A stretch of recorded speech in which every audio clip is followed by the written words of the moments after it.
They called her worthless. They laughed as she stood on that auction block, tears streaming down her face, while the crowd placed bets on who'd be desperate enough to claim her. But when the mountain man's voice cut through the jeers like a blade, "I'll take her," everything changed. This is the story of Minerva Hayes, the girl nobody wanted, and Calhoun Briggs the savage who showed a town what true humanity looked like. Stay until the end and comment your city so I can see how far this story travels. The spring of 1847 came to Independence, Missouri, with all the cruelty of false promise. While merchants hawked their wares and pioneers prepared their wagons for the journey west. Minerva Hayes stood in the courthouse square with her wrists bound in front of her, waiting to be sold like a mule or a plow. She wasn't a slave, the law would never allow that for a white woman. But poverty had its own chains, and her father's debts had forged them tight. When Samuel Hayes died 3 months prior, he'd left nothing but IOUs and shame, and Judge Cornelius Abernathy had decided the quickest way to settle accounts was to auction off his only daughter to whoever would pay her father's obligations and take responsibility for her care. "It's for your own good, girl, so," the judge had told her that morning, his breath reeking of tobacco and yesterday's whiskey. "You got no skills, no prospects, and let's be honest, no husband's gonna come calling on his own. This way you'll have a roof over your head and food in your belly. Better than the poorhouse." Now at 23 years old, Minerva stood on a hastily constructed platform in the center of the square, her brown dress patched and faded, her dark hair pulled back in a simple braid that did nothing to hide her round face or thick neck. She'd always been large, big-boned, her mother used to say before the fever took her, but in a town that valued delicate features and tiny waists, Minerva's size had made her invisible at best, contemptible at worst. The morning sun beat down mercilessly as townsfolk gathered. Some came out of genuine curiosity, others for the spectacle, but most came to mock. Minerva recognized nearly every face in the growing crowd: the baker who'd refused to hire her, the seamstress who'd laughed when she'd asked about work, the families who'd crossed the street rather than acknowledge her after her father's death. Judge Abernathy climbed onto the platform beside her, his considerable belly straining against his waistcoat. He raised his hands for silence, though the crowd's chatter continued unabated. "Ladies and gentlemen," he called out, his voice carrying across the square. "We gather here today for a matter of charity and Christian duty. As you know, Samuel Hayes passed from this world, leaving considerable debts to several of our fine merchants and citizens. His daughter Minerva stands before you in need of protection and provision." "Protection from what?" someone shouted from the crowd. "A strong wind might blow her over if it could get around her." Laughter rippled through the assembled masses. Minerva felt her cheeks burn, but she kept her eyes fixed on a point somewhere above the crowd's heads, trying to disappear into herself. Now, the judge continued, though his lips twitched with suppressed amusement.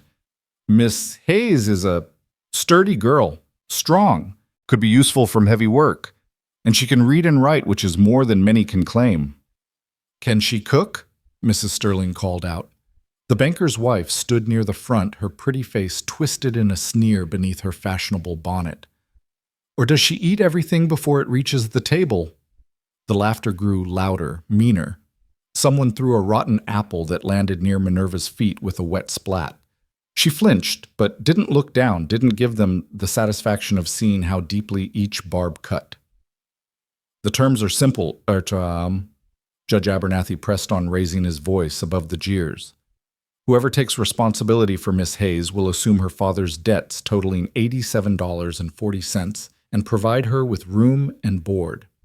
In return, she'll work in whatever capacity her new guardian sees fit. It's a fair arrangement, good Christian charity." "Charity Mr. Donovan, the mercantile owner, pushed his way to the front. He was a thin man with mean eyes and hands that Minerva had learned to avoid when her father had sent her to buy on credit. "I'm owed $32, Abernathy. I want my money, not another mouth to feed, especially one that size." "Now, Thomas," the judge soothed, "think practically. You need help in that store of yours. Your wife's been poorly. Girl like this could lift flour sacks, scrub floors." "And eat half my inventory," Donovan finished. "No, thank you." Minerva's legs trembled beneath her skirts. The sun was directly overhead now, and sweat trickled down her spine. Her mouth was dry, but she didn't dare ask for water. She wanted to pray, but the words wouldn't come. What did you ask God for when even he seemed to have abandoned you? Come now, the judge cajoled, scanning the crowd. Someone must see the value here. Miss Hayes is young, healthy, capable of hard work. Surely one of you Christian men can find it in your hearts. I'll give you $10 to take her off somewhere. We don't have to look at her, a young man called out. Minerva recognized him as one of the Sterling boys, probably drunk despite the early hour. More laughter. A woman's voice, sharp and cutting. She'd probably eat you out of house and home in a week. Maybe she'd be good for farm work, yet, another voice suggested. Could probably pull a plow herself. Or rent her out to the circus when it comes through town.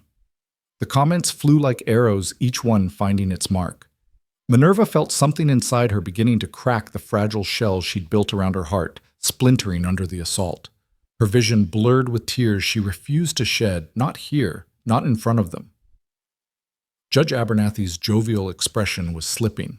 This was taking longer than he'd anticipated, and the crowd was growing more unruly. He cleared his throat loudly. Now see here, good people.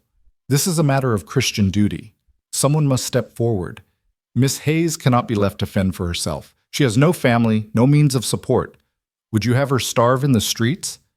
Is that what we've become? She ain't gonna starve, someone muttered loud enough to be heard. Not with all that stored up.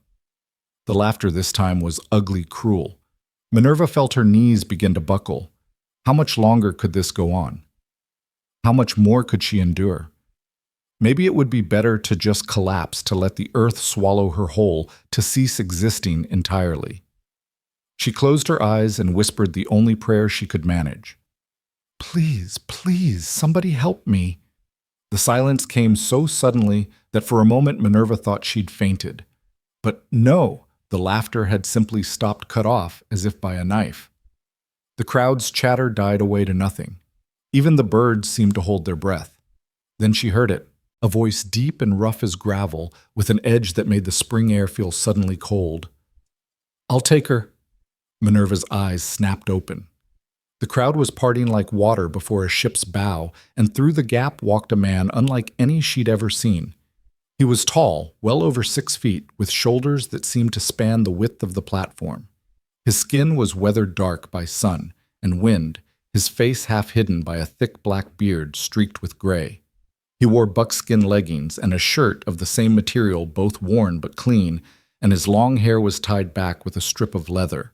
A knife hung at his belt, and he carried himself with the easy confidence of a predator that had never known fear. But it was his eyes that held Minerva transfixed. They were pale gray like storm clouds, and they swept across the crowd with such cold intensity that grown men stepped back. When those eyes finally landed on her, Minerva felt something shift in her chest. Not fear exactly, but a recognition of something fundamental and true. This was a dangerous man. This was someone who lived by different rules than the townspeople around her. This was someone who could kill without hesitation if provoked. And yet when he looked at her, there was no mockery in those gray eyes, no disgust, no pity, just assessment. And then something that might have been understanding. Who the hell are you? Judge Abernathy sputtered his authority, challenged by the stranger's sudden appearance. The man's gaze didn't leave Minerva as he spoke. Name's Calhoun Briggs. I trap in the mountains, trade furs. I've got coin, and I'm willing to pay. Mr. Briggs, the judge recovered some of his composure. I'm not sure you understand the situation here. This is a matter of, I understand just fine. Now Calhoun turned those cold eyes on the judge, and Abernathy actually took a step back. You're selling a woman to settle debts. You want $87.40. I've got it. In gold. A murmur ran through the crowd. Gold was rare in these parts, especially in such quantity. The trappers who came down from the mountains usually had furs to trade, but actual coin, that spoke of success of wealth that most of these townspeople could only dream of. Mrs. Sterling's voice cut through the whispers. This is highly irregular, Judge. We don't know anything about this man. He could be a savage or worse. You can't just hand over a Christian woman to some mountain man who lives like an animal. Calhoun's laugh was short and sharp without humor. Christian woman. That what you call her? Funny kind of Christianity that puts a woman on an auction block and lets a crowd mock her like she's less than human. How dare you? Mrs. Sterling's face flushed red. We are trying to help her. She has debts to pay, and someone must take responsibility. Yeah, I heard your help, heard you laughing, heard every cruel word thrown at her. Calhoun's voice dropped lower, more dangerous. Where I come from, we got a name for people who kick someone when they're down, and it ain't Christian. Judge Abernathy sensed the situation spiraling out of his control. Now, see here, Mr. Briggs. If you're seriously offering to pay Miss Hayes's debts, we'll need to see your coin first, and then there are formalities papers to sign. Got the coin right here. Calhoun reached into a leather pouch at his belt and pulled out a handful of gold eagles, letting them catch the sunlight. The crowd gasped. Each coin was worth $10. He was holding nearly a year's wages for a common laborer. As for papers, I can write my name. That good enough for your formalities? The judge's eyes were fixed on the gold. Minerva could practically see him calculating, weighing his options. On one hand, this stranger was crude, possibly dangerous. On the other hand, that was real money, more than enough to satisfy the creditors and make this whole embarrassing situation go away. That is, we should discuss this properly, Abernathy stammered. Nothing to discuss. Calhoun climbed onto the platform with easy grace, and suddenly he was standing beside Minerva. Up close, he was even more imposing, radiating a kind of contained violence that made her both afraid and oddly safe at the same time. I'm paying the debts. She's coming with me, unless she objects. For the first time, he looked directly at her. Really looked at her, and his voice gentled. You object, Miss. Minerva tried to speak, but her throat was closed tight with shock and lingering humiliation. This was happening so fast. Who was this man? What did he want with her? The crowd had been cruel, but at least they were familiar. This stranger was an unknown, possibly more dangerous than anything she'd faced before.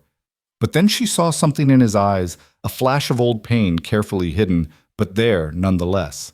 And she realized he knew. Somehow this rough mountain man knew exactly what she was feeling, understood the weight of shame and mockery she'd been carrying. She managed to croak. I don't... Why? It wasn't eloquent, but it was the question that mattered. Why would he do this? What did he want from her? Calhoun didn't answer directly. Instead, he turned back to the judge. She ain't objecting. Here's your gold. Count it if you want. I'll sign whatever papers you need. Then we're leaving. The next half hour passed in a blur. Judge Abernathy, with shaking hands and wide eyes, counted the gold twice. Papers were produced, crude contracts that made Minerva's stomach turn as she saw the words legal guardian and full responsibility for care and conduct. She wanted to read them more carefully to understand exactly what she was signing, but Calhoun simply made his mark with a borrowed pen and gestured for her to do the same. Don't worry about the fine print, he said quietly so only she could hear. It's just legal words. Means I pay your father's debts and you come with me. That's all. That's all. She looked up at him, searching his face for hidden motives. What do you want from me? Why are you doing this? His jaw tightened, and for a moment she thought he wouldn't answer. Then, had a sister once, built like you, strong, sturdy. Folks mocked her same way they were mocking you. She couldn't take it, took her own life when she was 17. The words hit Minerva like a physical blow. She saw the pain in his eyes, old and deep and never fully healed. I'm sorry, she whispered. Me too. Been sorry for 15 years. He took the pen from her nerveless fingers and placed it on the table where the judge sat. Said I'd never stand by and watch it happen again. Meant it. Mrs. Sterling pushed through the crowd, her face twisted with righteous indignation. Judge Abernathy, you cannot allow this. This is unseemly, possibly illegal. We don't know this man's intentions. He could be planning anything with her. Planning to give her a roof and food and some damn peace and quiet. Calhoun cut her off, his voice hard as iron. Which is more than any of you were offering. Now, if we're done here, I'd like to get out of your fine town before I say something I'll regret. You'll regret this, Mrs. Sterling hissed. Taking a woman off to live in sin in the wilderness. It's against God's law. Calhoun laughed, but there was no humor in it. Lady, if your God is the one who thought this. He gestured at the platform, The crowd the whole degrading spectacle was a good idea, then maybe your God and I don't see eye to eye. He turned to Minerva and held out his hand. It was large, calloused, scarred from years of hard living. You ready? She stared at his hand, then at the crowd of familiar faces, all those people who had known her all her life and had never once shown her kindness. She thought of her father's empty house where she'd been surviving on charity and scraps. She thought of the years ahead if she stayed, more mockery, more shame, probably ending up in the poorhouse, or worse. And she thought of this stranger's sister, a girl who'd carried the same burden of cruelty until it crushed her. Minerva put her hand in his. His grip was firm but gentle as he helped her down from the platform. The crowd parted again, but this time the silence was different, shocked, uncertain. No one seemed to know quite what to do with this development. Calhoun led her to where a large roan horse stood waiting, laden with supplies and furs. He moved with practiced efficiency, checking the straps and rearranging packs to make room. You ever ridden a horse? He asked. A few times, when I was younger. Good enough. It's a long way to where we're going, and I don't want to walk it. He cupped his hands to give her a boost up. When she hesitated, he added, I ain't gonna drop you, promise. With his help, she managed to get onto the horse, settling herself as best she could on the bedroll he'd arranged behind the saddle. Calhoun swung up in front of her, with easy grace gathering the reins. You'll want to hold on, he said over his shoulder. Trail's rough. Minerva wrapped her arms around his waist, feeling the solid warmth of him through his buckskin shirt. The horse shifted beneath them, ready to go. Mr. Briggs, Judge Abernathy called out, suddenly remembering his official duties. Where can you be reached for legal purposes? We'll need to know. Can't. Calhoun gathered the reins. I move around, trap different areas depending on season. If you need me, you'll have to send word through Fort Bridger. They know where I winter. But that's hundreds of miles away. Yes, sir, it is. That's rather the point. Mrs. Sterling pushed forward one more time, her voice shrill with outrage. This is wrong, Judge. You're condemning this girl to a life of sin and degradation. She'll be alone with this savage miles from civilization with no protection. Calhoun turned in the saddle, his cold eyes finding Mrs. Sterling in the crowd. When he spoke, his voice carried clearly across the square, and every word fell like a stone into still water. Ma'am, I don't know what kind of men you're used to, but where I come from, we got honor. I'm taking this woman to give her a better life than she'd have here, and I ain't gonna touch her or force her to do nothing she doesn't want to do. She'll have her own space, her own choices, and nobody will mock her or make her feel less than human. Can you say the same about your fine Christian town? The silence that followed was absolute. Mrs. Sterling's mouth opened and closed like a fish out of water, but no sound came out. Calhoun touched his heels to the horse's flanks, and they began to move. As they rode through the crowd, Minerva kept her eyes straight ahead, refusing to look at the faces that had tormented her. But she heard the whispers starting the speculation and gossip that would fuel conversations for weeks to come. Let them talk. She was leaving. Whatever awaited her in the mountains with this strange, scarred man, it couldn't be worse than what she was leaving behind. They rode through the town in silence, past the church with its white steeple, past the school, where children had once called her names, past the houses where families who'd known her all her life had watched her slowly starve without offering help. No one called out goodbye. No one wished her well. Only when they'd left the last building behind and were heading into the open country did Minerva allow herself to look back. Independence was already shrinking behind them, the courthouse square, just a small cluster of buildings against the horizon. You all right? Calhoun's voice was gruff but not unkind. I don't know, she answered honestly. I don't know what I am. That's fair. It's been quite a morning. They rode in silence for a while, following a trail that led west toward the wilderness. The spring grass was green beneath the horses' hooves, and the skies stretched endlessly blue above them. Minerva had never been this far from town before, and the openness of it all made her feel small and unmoored. Where are we going? She finally asked. Got a cabin up in the mountains. 3 days' ride, maybe 4, depending on weather and how the trails are. Its remote closest neighbor is 15 miles away, but it's safe and it's mine. You'll have your own space, like I said. I'll teach you what you need to know to survive up there and beyond, that you can do whatever you please. And you really don't want... She couldn't finish the question, couldn't voice the fear that had been growing since he'd first appeared. He must have understood anyway, because his voice was gentle when he answered. No, I don't want that. You'll sleep in your own bed in your own room with a lock on the door if it makes you feel better. I told you why I did this, my sister. I couldn't save her, but maybe I could save you. That's all. Minerva felt tears welling up, but this time they weren't from shame or pain. I don't know how to thank you. Don't need thanks. Just need you to survive, maybe even thrive. That'll be thanks enough. As the sun began its descent toward the western horizon, they made camp by a small creek. Calhoun set up everything with practiced efficiency, a fire pit ringed with stones, bedrolls arranged on opposite sides of the fire, a small cooking pot hanging from a tripod. He produced salt pork and beans from his supplies, along with coffee so strong it made Minerva's eyes water. Not fancy, he said, handing her a tin plate piled with food. But it'll keep you going. She ate slowly, savoring each bite. It wasn't elaborate, but it was hot and filling, and no one was watching to count how much she took.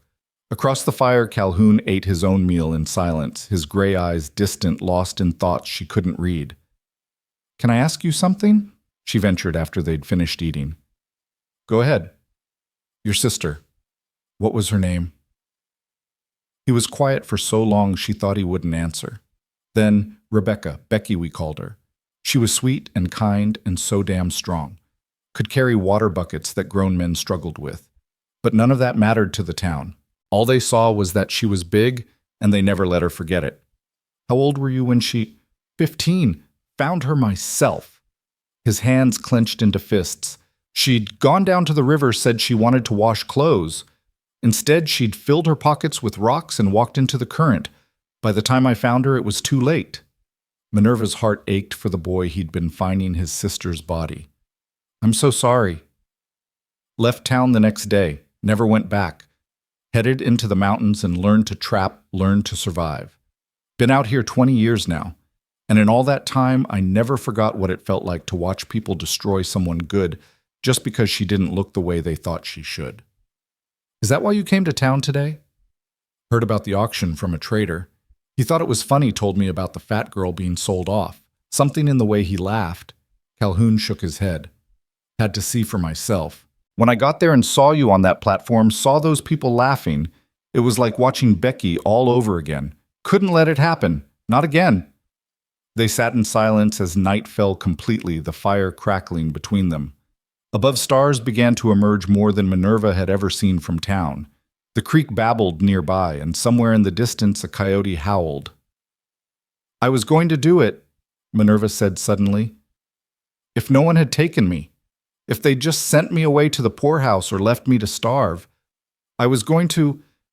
I couldn't face another day of it. Calhoun looked at her across the flames, and she saw understanding in his eyes. But you didn't. You're here now. That's what matters. Because of you. Because you're stronger than you think. You just needed someone to give you a chance to prove it. He stood stretching. We should get some sleep. Long day tomorrow. You take that bedroll there, I'll take this one. Fire'll keep any critters away, and I'm a light sleeper. You'll be safe. Minerva settled into the bedroll he'd indicated, wrapping herself in blankets that smelled of pine and wood smoke. Across the fire, Calhoun had already closed his eyes, his breathing evening out into sleep with the ease of someone who'd spent years sleeping under the stars.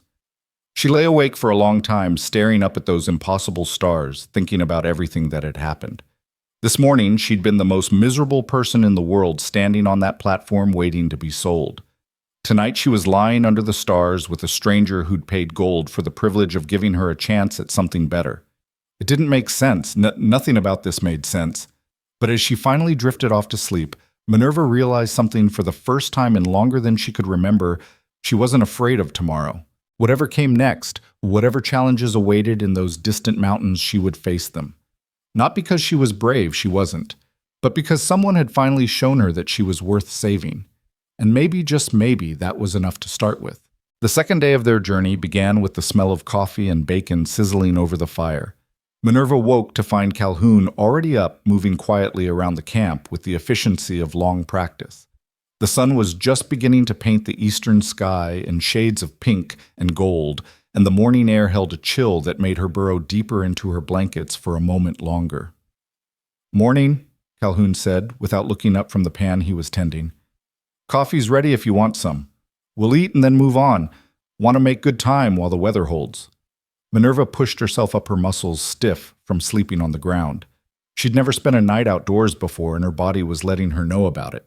Still, she made her way to the fire and accepted the tin cup of coffee he offered. It was bitter and strong, but it chased away the morning cold. They ate quickly. Bacon hardtack softened in the bacon grease and more coffee. Calhoun seemed preoccupied this morning, his gray eyes scanning the horizon frequently. Minerva wondered if he was having second thoughts about what he'd done about bringing her along. Maybe in the clear light of morning, the whole thing seemed like a terrible mistake. "Something wrong?" she finally asked, unable to bear the silence any longer. He glanced at her, then back at the horizon. "Weather's changing. See those clouds building in the west? We're going to get rain, maybe worse. Need to find better shelter than just open ground before it hits." "How far to the next town?" "No town's where we're going, but there's a trading post about 6 hours' ride north. Fellow named Jedediah runs it. We can shelter there if we need to let the storm pass." They broke camp quickly, Calhoun showing her how to pack the bedrolls tight and secure the supplies so nothing would shift during the ride. His hands were patient as he demonstrated each knot, each technique, never once making her feel stupid for not knowing. "You'll need to learn all this," he said as they worked. "Up in the mountains, you can't rely on anyone else. Got to be able to take care of yourself." "I'm not very good at taking care of myself," Minerva admitted. "That's why I ended up on that platform." "You never had the chance to learn. Different thing entirely." He tested the last strap, satisfied with its security. "My sister was the same way. Folks told her she was useless. So many times she started believing it. But she could do anything she set her mind to once she stopped listening to them. You're the same, I'd wager." They mounted the horse and set off again, following a trail that wound through increasingly rugged country. The grasslands of yesterday were giving way to rolling hills dotted with scrub oak and juniper. The air smelled different here, wilder, with hints of sage and pine carried on the wind. As they rode, Calhoun began to talk more than he had the previous day, pointing out landmarks and features of the landscape. "See that rock formation there? Looks like a sleeping bear. Good landmark. Means we're about halfway to the trading post. And those tracks by the creek deer probably came down to drink at dawn. Where there's deer, there's usually wolves or mountain lions, so you keep your eyes open." "Have you ever been attacked by a mountain lion?" "Twice. Once when I was about 17 and stupid once about 5 years ago, when I got between a mother and her cubs. Got the scars to prove it." He gestured vaguely at his back. "Rule of the mountains: respect the animals, and they'll mostly respect you. It's when you forget they're dangerous that you get in trouble." "Is it very dangerous where we're going?" He considered this. "Depends on what you call dangerous. The land itself can kill you if you're careless. Cold storms, falls, getting lost. The animals are a threat if you're stupid. And then there's other people, though we don't see many. Some trappers, some Indians, occasional trader.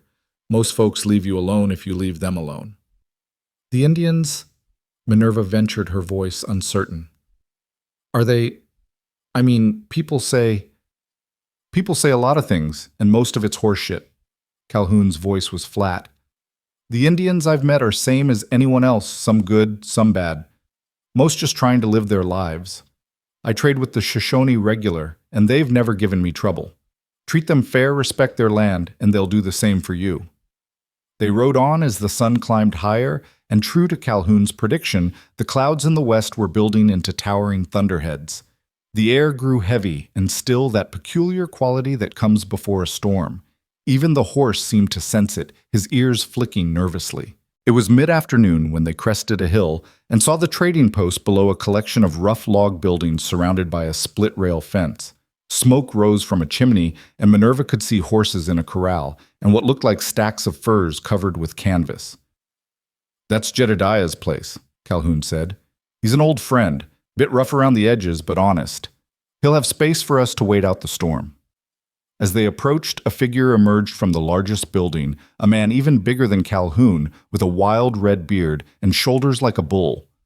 He raised one massive hand in greeting, his voice booming across the distance. "Calhoun Briggs." You ugly son of a bitch. What brings you down from your mountain? Jed.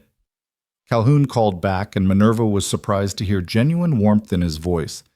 Need to beg some shelter. Got weather coming. They rode into the compound, and the big man Jedediah came forward to help Minerva down from the horse. His hands were gentle despite their size, and his eyes were kind beneath his bushy brows. And who's this? He asked, genuine curiosity in his voice. This is Minerva Hayes. Well, it's a long story. Minerva, this is Jedediah Kowalski, best trader between here and Fort Bridger, and the only man I'd trust to watch my back in a fight. Pleased to meet you, ma'am, Jedediah said, executing an elaborate bow that would have been comical from anyone else. Any friend of Calhoun's is welcome at my humble establishment. Thank you, Minerva managed, overwhelmed by this giant of a man with his booming voice and ready smile. Come on inside, Jedediah continued. Got stew on the fire and actual beds if you're needing them. And he pointed at Calhoun, can tell me this long story while we wait for that storm to hit. The trading post's main building was larger than it had appeared from outside, with a central room dominated by a massive stone fireplace. Shelves lined the walls, stocked with everything from traps and knives to cloth and cooking pots. The smell of wood smoke and leather and tobacco filled the air. A heavy wooden table sat near the fire, surrounded by mismatched chairs, and it was to this that Jedediah directed them. The stew was indeed good, rich and thick with venison and vegetables, and Minerva found herself eating with more appetite than she'd had in months.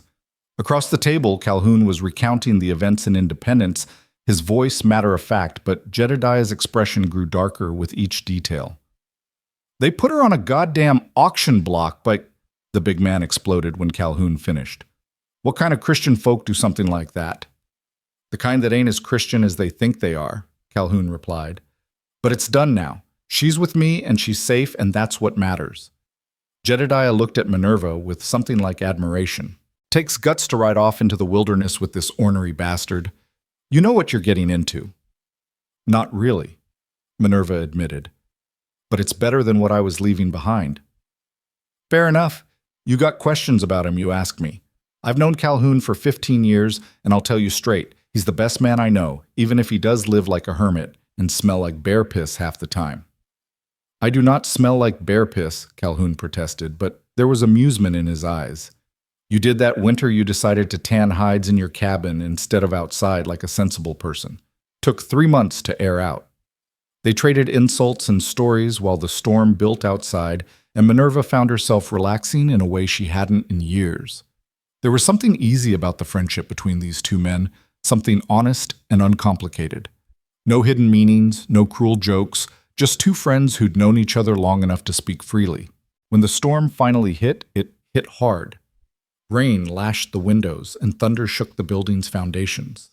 Lightning split the sky in brilliant flashes that illuminated the room like daylight for brief moments. Jedediah lit lanterns against the gloom, and they settled in to wait it out. So Calhoun, Jedediah said after a while, pouring whiskey into 3 cups. What's your plan here, you taking Miss Hayes up to your cabin? That's the idea. And then what?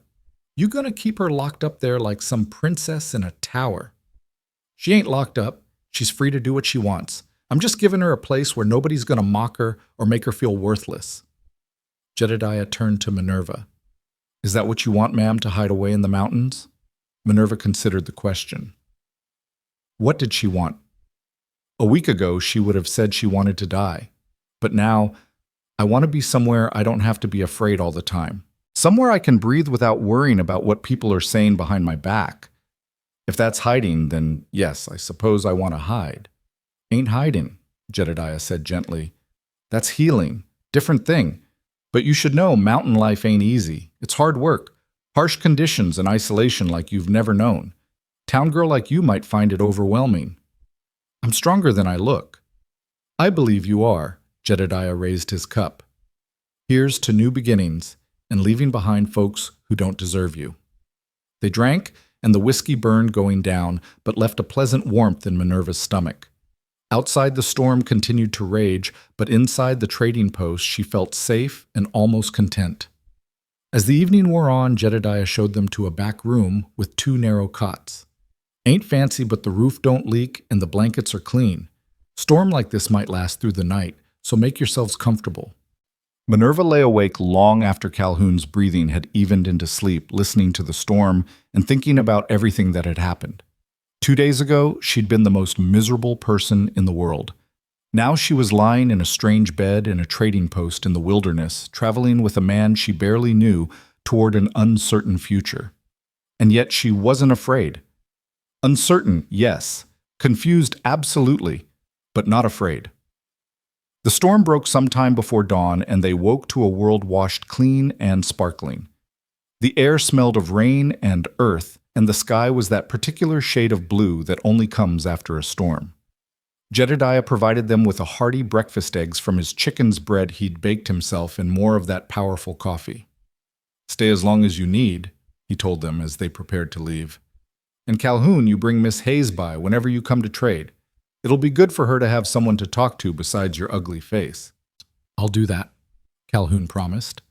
Then to Minerva's surprise, the two men embraced briefly, that particular backslapping hug that men use to show affection without getting too emotional about it. As they rode away from the trading post, Minerva felt the weight of Jedediah's kindness settling over her like a blanket. Another person who'd treated her with basic human decency, who'd looked at her and seen a person rather than just her size. Maybe the world outside Independence was different than she'd thought. The next 2 days of travel took them into increasingly rugged country. The hills gave way to mountains, and the trail, such as it was, became steeper and more challenging. Calhoun had to dismount several times to lead the horse over particularly difficult sections, and once they had to ford a creek swollen with storm runoff. But he was patient with her awkwardness, her fear of the unfamiliar terrain. He showed her where to put her feet on rocky sections, how to read the landscape for dangers, which plants were safe, and which should be avoided. It was like learning a new language, this wilderness survival, and Minerva absorbed every lesson with desperate attention. On the third night, they camped beside a lake so clear and blue, it looked like a piece of sky had fallen to earth. Mountains ringed the water, their peaks still capped with snow, despite the spring warmth, and the sunset painted everything in shades of orange and purple that took Minerva's breath away. "This is beautiful," she whispered, afraid to speak too loudly and break the spell. "This is home," Calhoun replied. He pointed to a mountain across the lake. "My cabin's on the other side of that ridge. We'll reach it tomorrow afternoon if the weather holds." "Is it always this beautiful?" "Mostly. Gets harsh in winter snow up to your waist winds that'll freeze you solid if you're caught out in them. But yeah, it's beautiful. Every damn day something catches my eye and makes me glad I'm here instead of in some crowded town." They made camp, and Calhoun caught fish from the lake for their dinner. As they cooked and ate, he told her more about the life that awaited her, the rhythm of the seasons, the work that would need to be done, the challenges and rewards of living so far from civilization. "The first winter's the hardest," he said. "That's when you realize how alone you really are. No doctors if you get sick, no help if something goes wrong. You've got to be able to rely on yourself and your preparations. I've known trappers who went crazy from the isolation, started talking to themselves or their horses like they were people. Do you ever get lonely?" He poked at the fire with a stick, considering. "Sometimes. But I prefer lonely to being around people who make me feel worse about myself. At least alone in the mountains I can be who I am without judgment." "Is that why you've stayed out here so long?" "Since your sister." "Partly. After Becky died, I couldn't stand being around those people anymore. The ones who'd driven her to it, the ones who'd stood by and let it happen. I wanted to hurt them, Minerva, wanted to burn that whole town down, but I knew if I stayed, I'd end up doing something that'd get me hanged. So I ran. Came out here where a man could live or die by his own choices, not by what some town thought of him." "Do you ever think about going back, Bo?" "Never. Nothing there for me but bad memories." He looked at her across the fire. "What about you? You got anyone back there you're gonna miss?" Minerva thought about it. Her parents were both dead. She had no siblings, no close friends. The people she'd known all her life had either mocked her or ignored her. "No," she said finally. "No one." "Then we're alike in that, both running from places that never wanted us." He stood stretching. "Get some sleep. Tomorrow, you'll see your new home." The final day of travel began with a steep climb up the mountain Calhoun had pointed out the previous evening. The trail was narrow and treacherous, and more than once Minerva had to close her eyes and trust the horse not to stumble. But Calhoun led them steadily upward, murmuring encouragement to both her and the animal.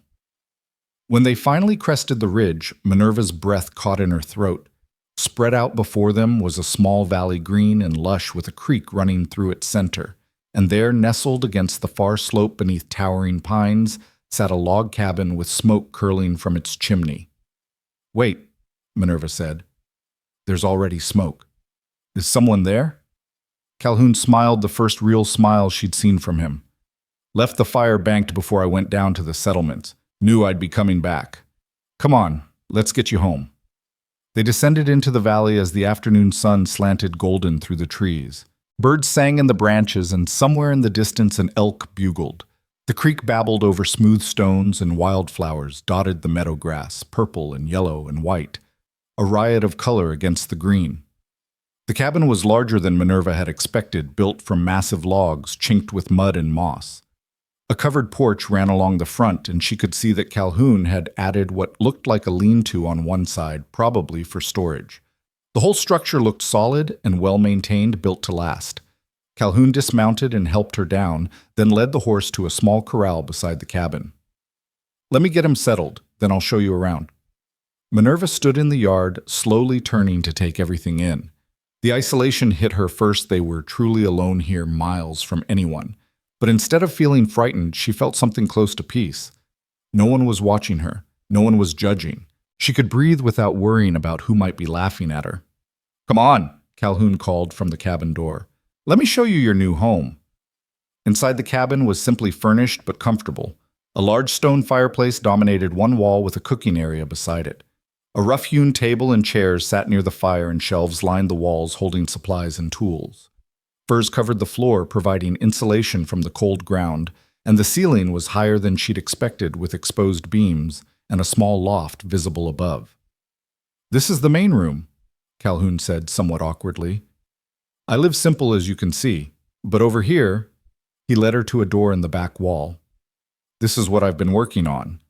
He opened the door to reveal a smaller room, clearly a recent addition to the cabin. It held a narrow bed with a real mattress, a small table with a chair, and to Minerva's astonishment, a window with glass panes that looked out over the valley. A trunk sat at the foot of the bed, and there were pegs on the wall for hanging clothes. "I built this room last fall," Calhoun explained, not quite meeting her eyes. "Was thinking maybe I'd like to have a separate space for storage, or maybe someday I'd take on an apprentice to teach trapping. But it's yours now if you want it. Door's got a latch on the inside like I promised. You can lock it whenever you want privacy." Minerva walked into the room, hardly believing what she was seeing. This was hers. She had her own space, her own bed, her own window. It was more than she'd had even in her father's house, where she'd slept in the kitchen to be near the stove's warmth. "It's wonderful," she said, her voice thick with emotion. "I don't know what to say." "Don't need to say anything. Just, this is home now. Make it yours however you want." He backed toward the door, clearly uncomfortable with her emotion. "I'll unpack the horse and get dinner started. You rest, settle in. Take your time." After he left, Minerva sat on the bed and let the tears come. They weren't tears of sadness exactly, or even happiness. They were tears of release, of finally letting go of all the fear and shame and pain she'd been carrying. She cried for the girl she'd been yesterday, standing on that auction block. She cried for Calhoun's sister Rebecca, who'd never gotten the chance Minerva was getting now. And she cried for the future she could almost see, uncertain and challenging, but hers. When she finally emerged from her room, Calhoun was stirring something in a pot over the fire. He glanced up, noticed her red eyes, but didn't comment. Instead, he just ladled stew into a bowl and handed it to her. "Venison stew. Made a big batch before I left so we'd have something ready when I got back. Bread's in that basket if you want some." They ate in companionable silence, and Minerva found herself studying the cabin more carefully now. Every item had its place. Everything organized for efficiency. This was the home of someone who'd learned to rely on himself, who'd thought carefully about how to survive in this harsh but beautiful place. "Tomorrow," Calhoun said as they finished eating. I'll start showing you how things work around here. How to maintain the fire where the well is. How to tell if the weather's about to turn bad. There's a lot to learn, but we've got time. I'm not afraid of hard work, Minerva said. I want to learn. I want to be useful. You already are. Already proven you're braver than most people I've met just by being willing to come up here. He stood collecting their bowls. Get some sleep. Morning comes early in the mountains. Minerva retreated to her room and closed the door, hearing the latch click into place. The bed was surprisingly comfortable, and through the window she could see stars beginning to emerge in the darkening sky, so many stars, more than she'd ever imagined existed. She fell asleep thinking about new beginnings and second chances, about a rough mountain man who'd saved her life without even knowing her name, about a future that was finally impossibly her own. The days that followed established a rhythm. Calhoun woke her before dawn each morning, and they worked together to maintain the cabin and its surroundings. He showed her how to draw water from the well without wasting effort, how to bank a fire so it would last through the night, how to recognize the tracks of different animals in the soft earth around the creek. He was a patient teacher, never mocking when she struggled, always willing to demonstrate again until she understood. And slowly, painfully slowly, Minerva began to learn. Her hands grew calloused from work, her muscles grew stronger from the physical labor, and her mind absorbed the 100 small lessons that meant the difference between surviving and thriving in the wilderness. "You're doing good," Calhoun told her one afternoon as they worked to split firewood for the coming winter. "Real good. Some folks never get the hang of mountain living, but you're adapting." The praise warmed her more than she expected. When was the last time someone had acknowledged her efforts, had seen her as capable? She couldn't remember, but even as she grew more comfortable with the physical work, Minerva noticed something troubling. Calhoun was polite, helpful, patient, but distant. He never quite met her eyes, never relaxed fully in her presence. It was as if he was constantly aware of maintaining proper distance between them, of never giving her reason to fear or feel uncomfortable. She appreciated his respect truly, she did. But there was something sad about it too. Something that spoke of his own deep loneliness and his fear of imposing himself on her space. He'd saved her, yes, but in doing so, he'd locked himself into a strange kind of prison, sharing his home with someone, but unable to truly share his life. One evening, as they sat by the fire after dinner, Minerva decided to break the pattern. "Tell me about your life before," she said. "Before you came to the mountains. What was your family like?" Calhoun stiffened, and for a moment she thought he'd refuse. Then he sighed and leaned back in his chair. "Not much to tell. Pa was a farmer, worked himself to death trying to make a living from rocky soil. Ma died when I was 12, fever took her. After that, it was just me and Becky. Pa barely noticed we existed, too busy mourning Ma and trying to keep the farm going. That must have been hard." It was. Becky especially, she needed Ma something fierce. And when the other kids started mocking her for her size, started making her life hell, there was no one to protect her.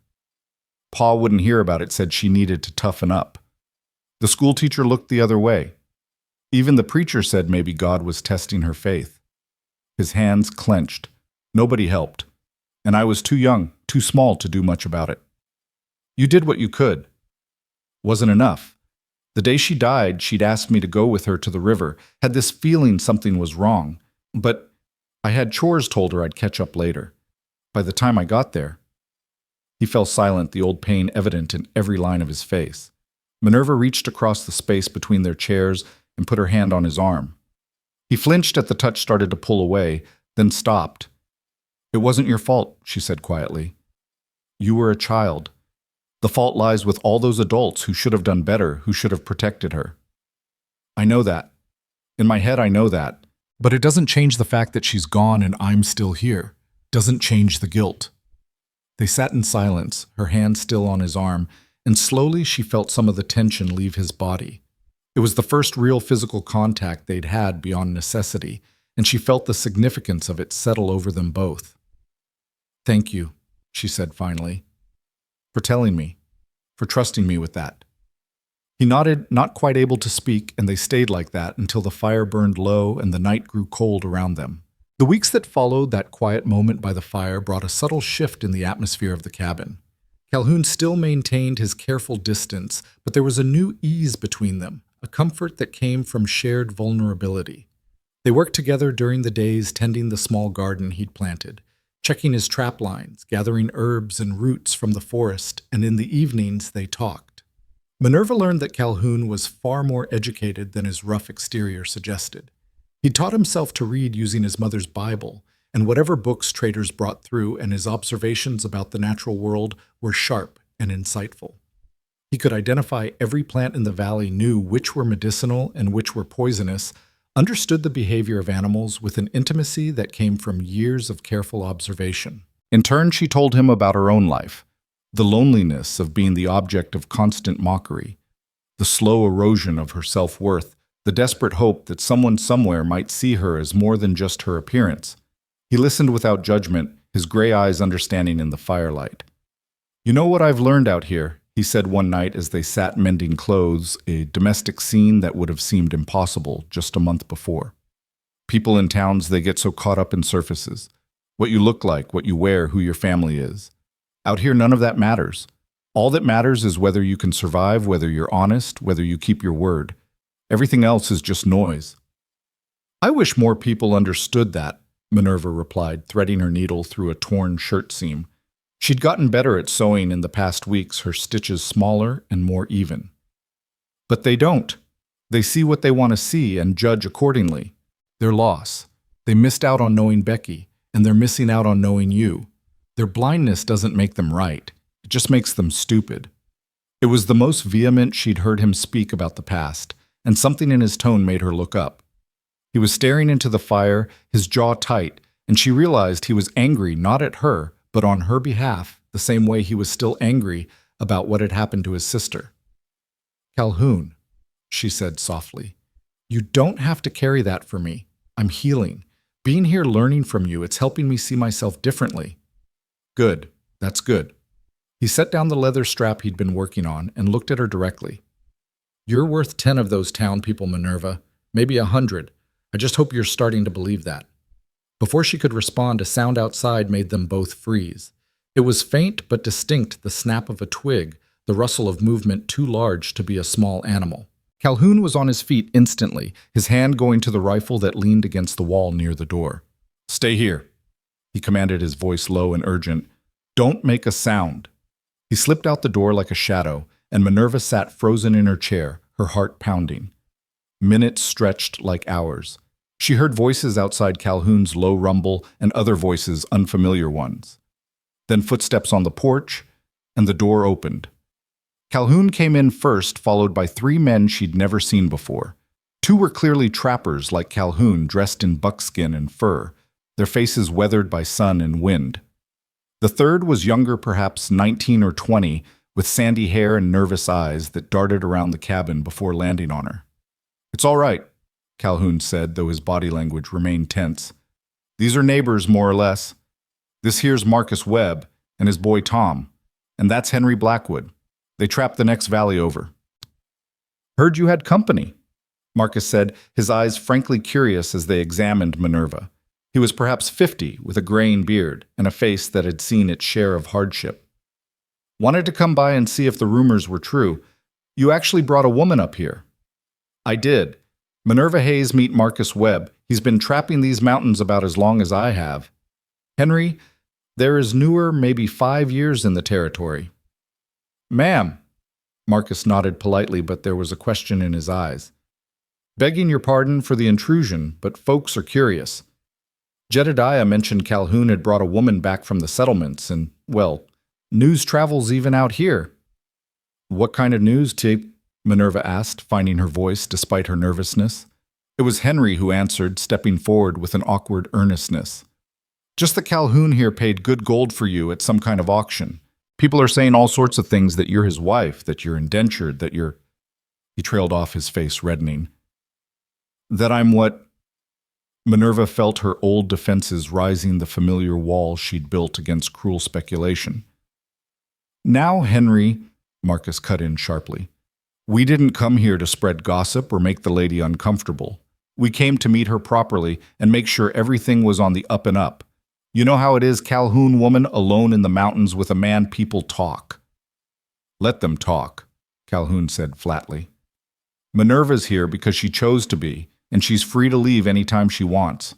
We got an arrangement that's nobody's business but ours." "Pa," Tom spoke for the first time, his young voice uncertain.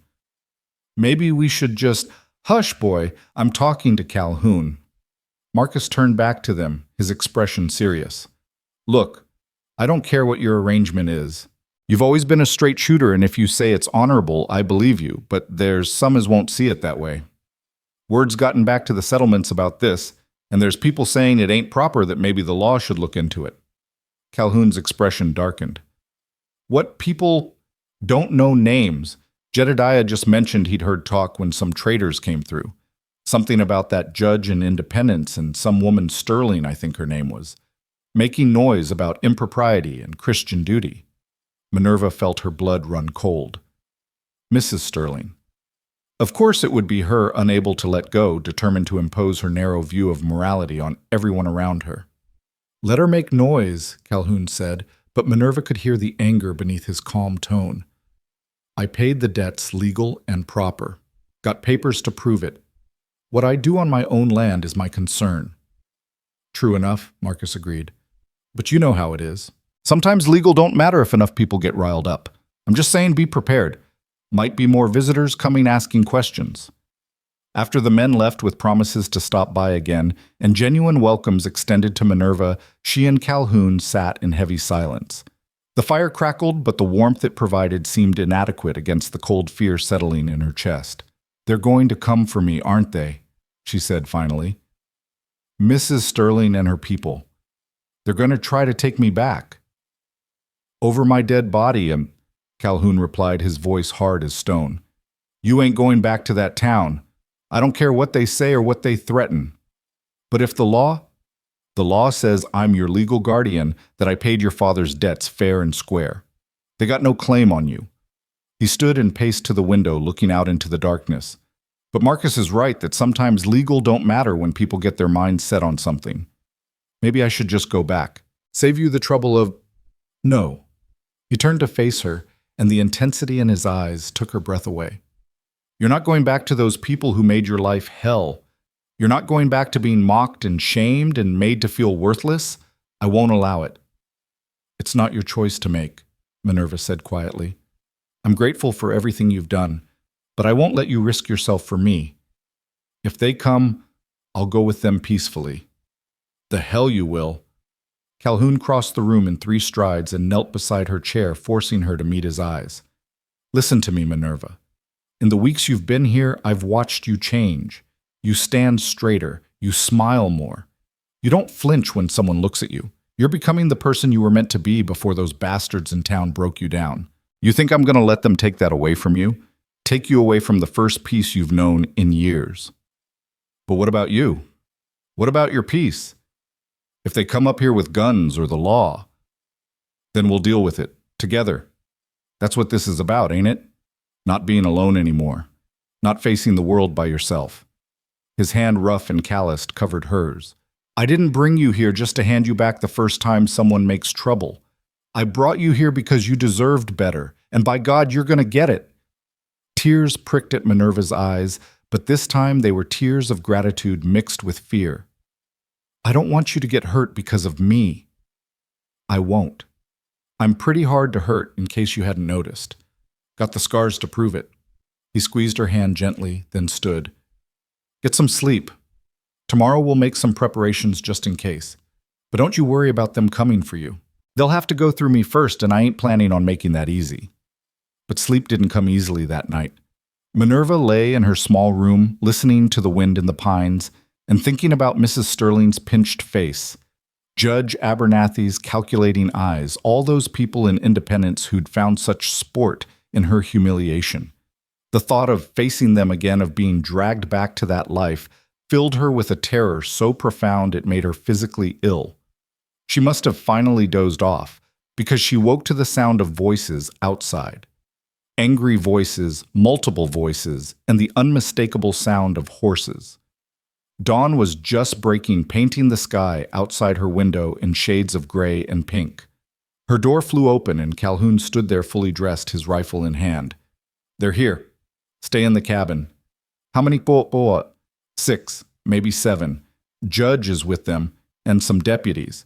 And that Sterling woman. His jaw was tight, his eyes hard. Remember what I said. You're not going anywhere. He was gone before she could protest, and Minerva scrambled out of bed, throwing on her dress with shaking hands. Through the window, she could see them mounted men forming a semicircle in front of the cabin, their horses stamping and snorting in the morning chill. Judge Abernathy sat his horse awkwardly in the center, flanked by two men wearing tin stars on their vests. And there on a smaller mare sat Mrs. Sterling, her face set in lines of righteous determination. Minerva moved to the main room just as Calhoun stepped out onto the porch, his rifle held casually but ready. She pressed herself against the wall near the door, hidden from view, but able to hear every word. "Mr. Briggs," Judge Abernathy's voice carried clearly in the still morning air. "We've come to collect Miss Hayes and return her to civilization where she belongs." "That's so." Calhoun's voice was deceptively mild. "Funny I don't recall her asking to leave. In fact, I'm pretty sure she's happy right where she is." "You don't understand," Mrs. Sterling called out, her voice shrill. "This young woman is living in sin with you, unmarried and unchaste miles from proper society. It's an affront to Christian decency, and we cannot allow it to continue." "Can't allow it." Calhoun's laugh was bitter. "What gives you the right to allow or not allow? Anything. I paid the debts legal and proper. Got papers that say I'm responsible for her welfare. What we do up here is none of your concern." One of the deputies, a young man with a mean face, spoke up. "We know what you're doing up here with her. A woman like that, desperate and alone, you took advantage. It ain't right, and we're here to set things straight." The temperature seemed to drop 20 degrees. Calhoun's voice, when he spoke, was soft and infinitely more dangerous than shouting. "You want to repeat that? Want to tell me again what you think I'm doing with Miss Hayes?" Now, Judge Abernathy intervened hastily. "Let's keep this civil. Mr. Briggs, we're simply concerned for Miss Hayes's welfare and reputation. Surely you can understand that a young unmarried woman living alone with a man in the wilderness, it looks improper even if nothing untoward is happening." "Nothing untoward is happening. I gave her her own room, her own space. I ain't touched her except to help her down from a horse or teach her how to do things she needs to survive up here. She's been treated with nothing but respect." "That may be true," the judge said, though his tone suggested he didn't quite believe it. "But appearances matter, Mr. Briggs, and the appearance here is quite damning. The Christian thing to do would be to return her to town where she can be properly supervised and chaperoned."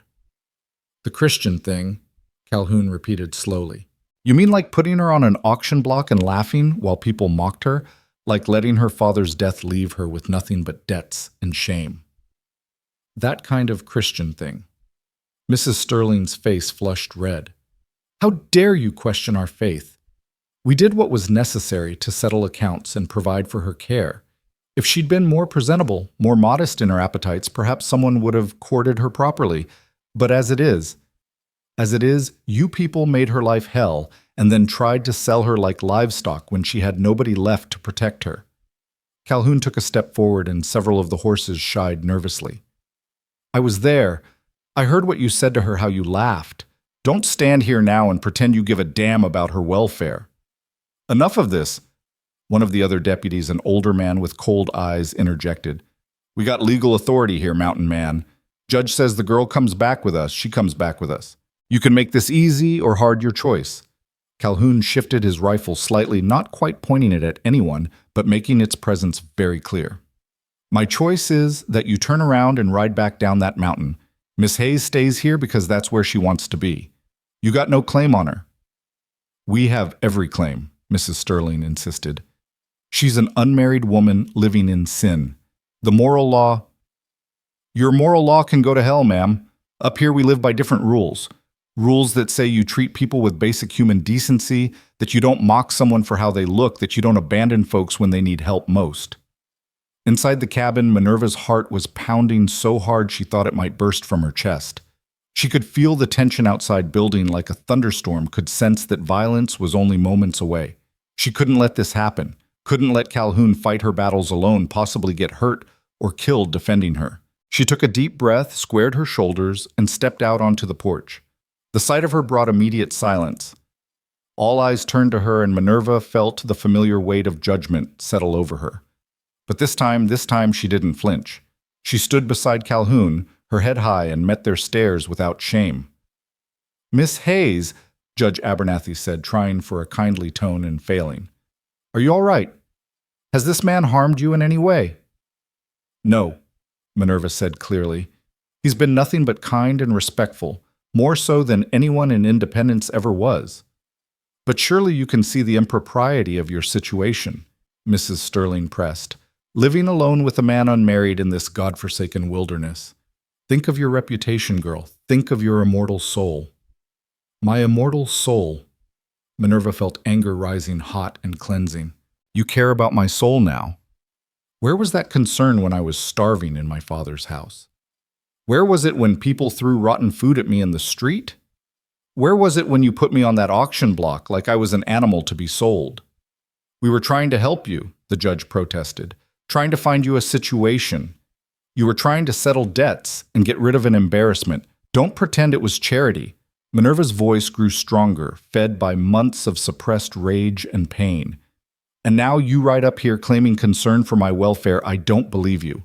I think you're here because it bothers you that I escaped, that someone actually valued me enough to pay real gold for the privilege of giving me a decent life." "Valued you?" the young deputy sneered. "More like bought himself a—" The crack of Calhoun's rifle shot split the air and the deputy's hat flew off his head. In the shocked silence that followed, Calhoun levered another round into the chamber with deliberate slowness. "Next man who finishes that sentence gets more than his hat shot," Calhoun said quietly. "I won't have anyone disrespecting Miss Hayes. Not here, not ever." The horses were dancing nervously now, their riders struggling to control them. Judge Abernathy's face had gone pale, and Mrs. Sterling looked genuinely frightened for the first time. "This is assault," the older deputy said, his hand hovering near his gun. "We could arrest you for that." "You could try," Calhoun agreed, "but I'm defending a lady's honor on my own property. Pretty sure any court would see it my way, assuming you made it off this mountain alive to tell about it." "Are you threatening officers of the law?" Abernathy spluttered. "I'm telling you facts. You came to my home uninvited, insulted my guest, and made accusations without evidence. Now I'm asking you politely to leave." "Next time I won't ask so politely." Minerva put her hand on Calhoun's arm, feeling the tension in his muscles. "I'm not going back with them," she said loudly enough for everyone to hear. "I'm staying here because this is the first place I've ever felt safe, the first place I've been treated like a human being instead of an object of mockery. Whatever you think is happening here, you're wrong. Mr. Briggs has been nothing but honorable." "Then marry him," Mrs. Sterling said suddenly. "If it's all so innocent and proper, marry him right now.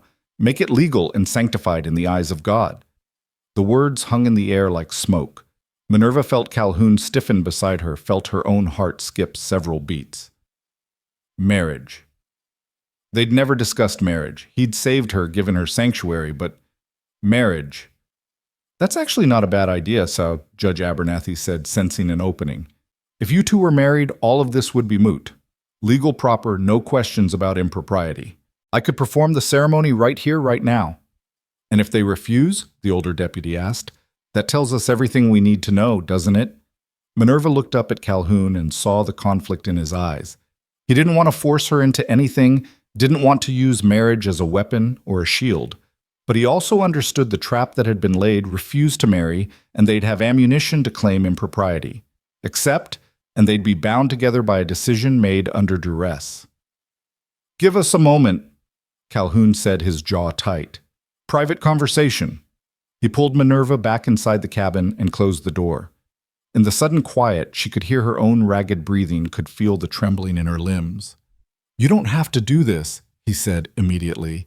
"We can fight them legally, or I can help you disappear into the wilderness where they'll never find you. You don't have to marry me to stay safe." "But it would solve the problem, wouldn't it?" "If we were married, they'd have no grounds to take me back." "Maybe. But Minerva, marriage is serious. It's not something you do just to make busybodies shut up. It's a commitment, a bond, and I won't have you tied to me out of obligation or fear." "Is that what you think this would be, obligation?" She searched his face, seeing past the scars and rough exterior to the good man beneath. "Calhoun, you saved my life. Not just by paying those debts, but by showing me I was worth saving." You've been kinder to me than anyone ever has treated me with more respect than I ever thought I deserved. If I married you, it wouldn't be out of obligation. It would be because I choose to, because I want to build a life with someone who sees me as a person, not a problem. You deserve better than a rough mountain man who lives like a hermit, he said, but his voice was uncertain. You deserve someone educated, refined, someone who could give you a proper life. I had a proper life in independence. It was hell. She gestured around the cabin at the wild mountains beyond. This is better. This is real. And you, she took his scarred hand in hers, you're the best man I've ever known. Outside, someone called out impatiently, we're waiting. Either come out married or come out so we can settle this the hard way. Calhoun's gray eyes searched hers for a long moment. If we do this, I want you to know it's real for me too. Not just a legal convenience. I care about you, Minerva. More than I expected to, more than I probably should. If you marry me, I'll spend every day trying to make you happy, trying to give you the life you deserve. Then yes, she said simply. Yes, I'll marry you. His smile was slow but genuine, transforming his harsh face into something almost gentle. Then I guess we should go give those people a surprise they weren't expecting. They stepped back out onto the porch hand in hand, and Minerva felt a surge of fierce satisfaction at the shocked expressions that greeted them. We'll do it, Calhoun announced. Judge, if you're willing to perform the ceremony, we'll get married. Right here, right now. Make it all legal and proper like you wanted. Judge Abernathy blinked in surprise, clearly not having expected them to agree. Well, yes, of course, that's excellent. A very wise decision. Don't sound so surprised, Your Honor, Calhoun said dryly. Some of us actually believe in doing things right. The ceremony was brief and awkward, conducted in the yard with the deputies and Mrs. Sterling as unwilling witnesses. Judge Abernathy stumbled through the words, clearly uncomfortable with the setting, while the horses stamped and snorted in the background. But when he asked if they took each other as husband and wife, both Minerva and Calhoun answered with clear, firm voices. Then by the authority vested in me by the territory of Missouri, I pronounce you husband and wife, Abernathy finished hastily. Mr. Briggs, you may kiss your bride. Calhoun looked down at Minerva, a question in his eyes. She nodded slightly, and he bent to press a gentle, chaste kiss to her lips. It was barely more than a touch, but Minerva felt it all the way to her toes, a promise of tenderness, of care, of a future she'd never dared imagine. When they pulled apart, she saw that Mrs. Sterling's face had gone purple with frustration. This wasn't how she'd wanted this to play out. She'd wanted scandal, wanted to prove her righteousness by rescuing a fallen woman. Instead, she'd just witnessed a legal marriage that eliminated all her accusations. Well, the judge said after an uncomfortable silence, I suppose that settles matters. Mrs. Briggs, I trust you'll be, content here. I will be, Minerva said firmly, more content than I ever was in independence. Then I suppose we should be going. Abernathy gathered his reins, clearly eager to escape the tension. Mr. and Mrs. Briggs, I'll file the appropriate paperwork when I return to town. You'll be legally married in the eyes of God and the territory. You can't seriously be leaving her here, Mrs. Sterling protested one last time. Married or not, this is barbaric. She belongs in civilization, not in this wilderness. She belongs where she chooses to be, Calhoun said flatly. And she's chosen. So unless you want to dispute a legal marriage performed by a sitting judge, I suggest you follow his lead and get off my property. The young deputy whose hat had been shot retrieved it from the ground, fingering the bullet hole with a mixture of anger and fear. This ain't over, he muttered. People don't take kindly to being shot at, even in warning. Then people shouldn't come to my home and insult my wife, Calhoun replied. Simple as that. As the group turned to leave, Judge Abernathy paused and looked back. For what it's worth, Mr. Briggs, I hope you treat her well. She's had a harder life than most, and she deserves some happiness. I intend to give her exactly that, Your Honor, every day for the rest of my life. They watched the riders disappear down the mountain trail, the sound of hoofbeats gradually fading into silence. When they were finally alone again, Minerva let out a breath she didn't know she'd been holding. Well, she said shakily, that was dramatic. That's one word for it. Calhoun was still holding his rifle, his body tense. I'm sorry you had to face them again. Sorry you had to defend yourself like that. Don't be. I needed to say those things. Needed them to know I chose this, chose you. She turned to face him fully. But Calhoun, about the marriage, I meant what I said in there. This isn't just a legal convenience for me. Is it really real for you too? He set the rifle aside and took both her hands in his. I don't say things I don't mean, Minerva. When I said I cared about you, I meant it. When I said I'd spend every day trying to make you happy, I meant that too. I know this happened fast under pressure, but that doesn't make it less real. You're my wife now, and I take that seriously. So do I, she whispered. So do I. They stood together in the morning sunlight, two wounded souls who'd found each other against all odds, bound now by law and choice, and something deeper that neither of them quite had words for yet. The mountains stretched around them, vast and beautiful and unforgiving, but in that moment Minerva felt safer than she ever had in her life. She was married, to a good man who'd saved her life and asked for nothing in return, to someone who saw her worth when no one else had. It was strange and sudden and completely unexpected, but it was also right in a way she couldn't explain. Come on, Calhoun said, finally breaking the moment with gentle practicality. Let's go inside. I'll make us some breakfast and we can figure out what comes next. What does come next? Minerva asked as they walked back into the cabin. I mean, we're married now, but everything else is the same, isn't it? I still have my room. You still have yours. He was quiet for a moment, stirring up the fire and adding wood. That's up to you. I'm not going to demand anything just because we spoke some words in front of a judge. You want your own space, you've got it. You want things to change. He trailed off, and she saw color rise in his weathered cheeks. Well, that's your choice too. I'll follow your lead. It was the most awkward conversation they'd had, both of them tiptoeing around the reality of marriage and what it traditionally meant. But Minerva appreciated his consideration, his determination not to pressure her into anything she wasn't ready for. Can we just take it slow? She asked. I trust you, Calhoun, truly I do, but this is all so new and I need time to adjust to the idea of being someone's wife. All the time you need, he promised. Like I said, I'll follow your lead. Now how about those eggs? I'm starving, and I bet you are too after all that excitement. They fell into their morning routine, cooking together, talking about the day's work ahead, planning the garden and the repairs that needed to be done before winter. On the surface, nothing had changed, but underneath Minerva could feel something shifting, settling into place like pieces of a puzzle she hadn't known she'd been trying to solve. She was married. She had a home, a partner, a future, after years of being told she was worthless, that no one would ever want her.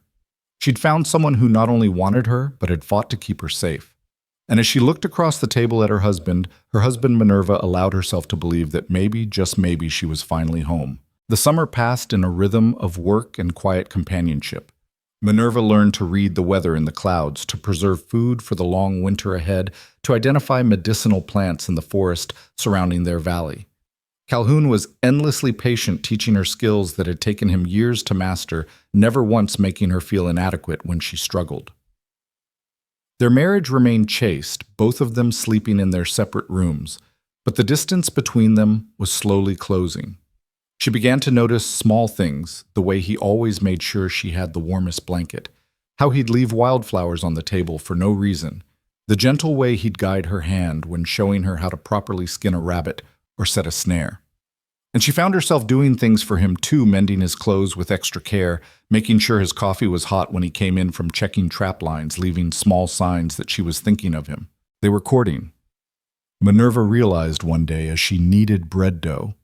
That's what this was. They'd gotten married out of necessity, but now they were actually courting like proper sweethearts, learning each other slowly and carefully. It was Marcus Webb who brought the first hint that their peaceful isolation might not last. He appeared one afternoon in late July, riding hard, his face grim beneath the dust of travel. "Calhoun," he called out as he dismounted. "Need to talk to you, both of you." They gathered in the cabin and Marcus accepted the water Minerva offered with a grateful nod. He drank deeply, then set the cup down with a heavy sigh. "There's trouble brewing in the settlements. That Sterling woman hasn't let this go. She's been writing letters stirring up sentiment claiming you're holding Minerva against her will. Got some preacher involved now, and he's making it a moral crusade. But we're married, Minerva protested. Legally married. What more can they want? They're saying the marriage was forced, that you only agreed to it under duress, that Calhoun threatened violence if you didn't comply. Marcus looked apologetic. I know it ain't true, but they're making a lot of noise about it.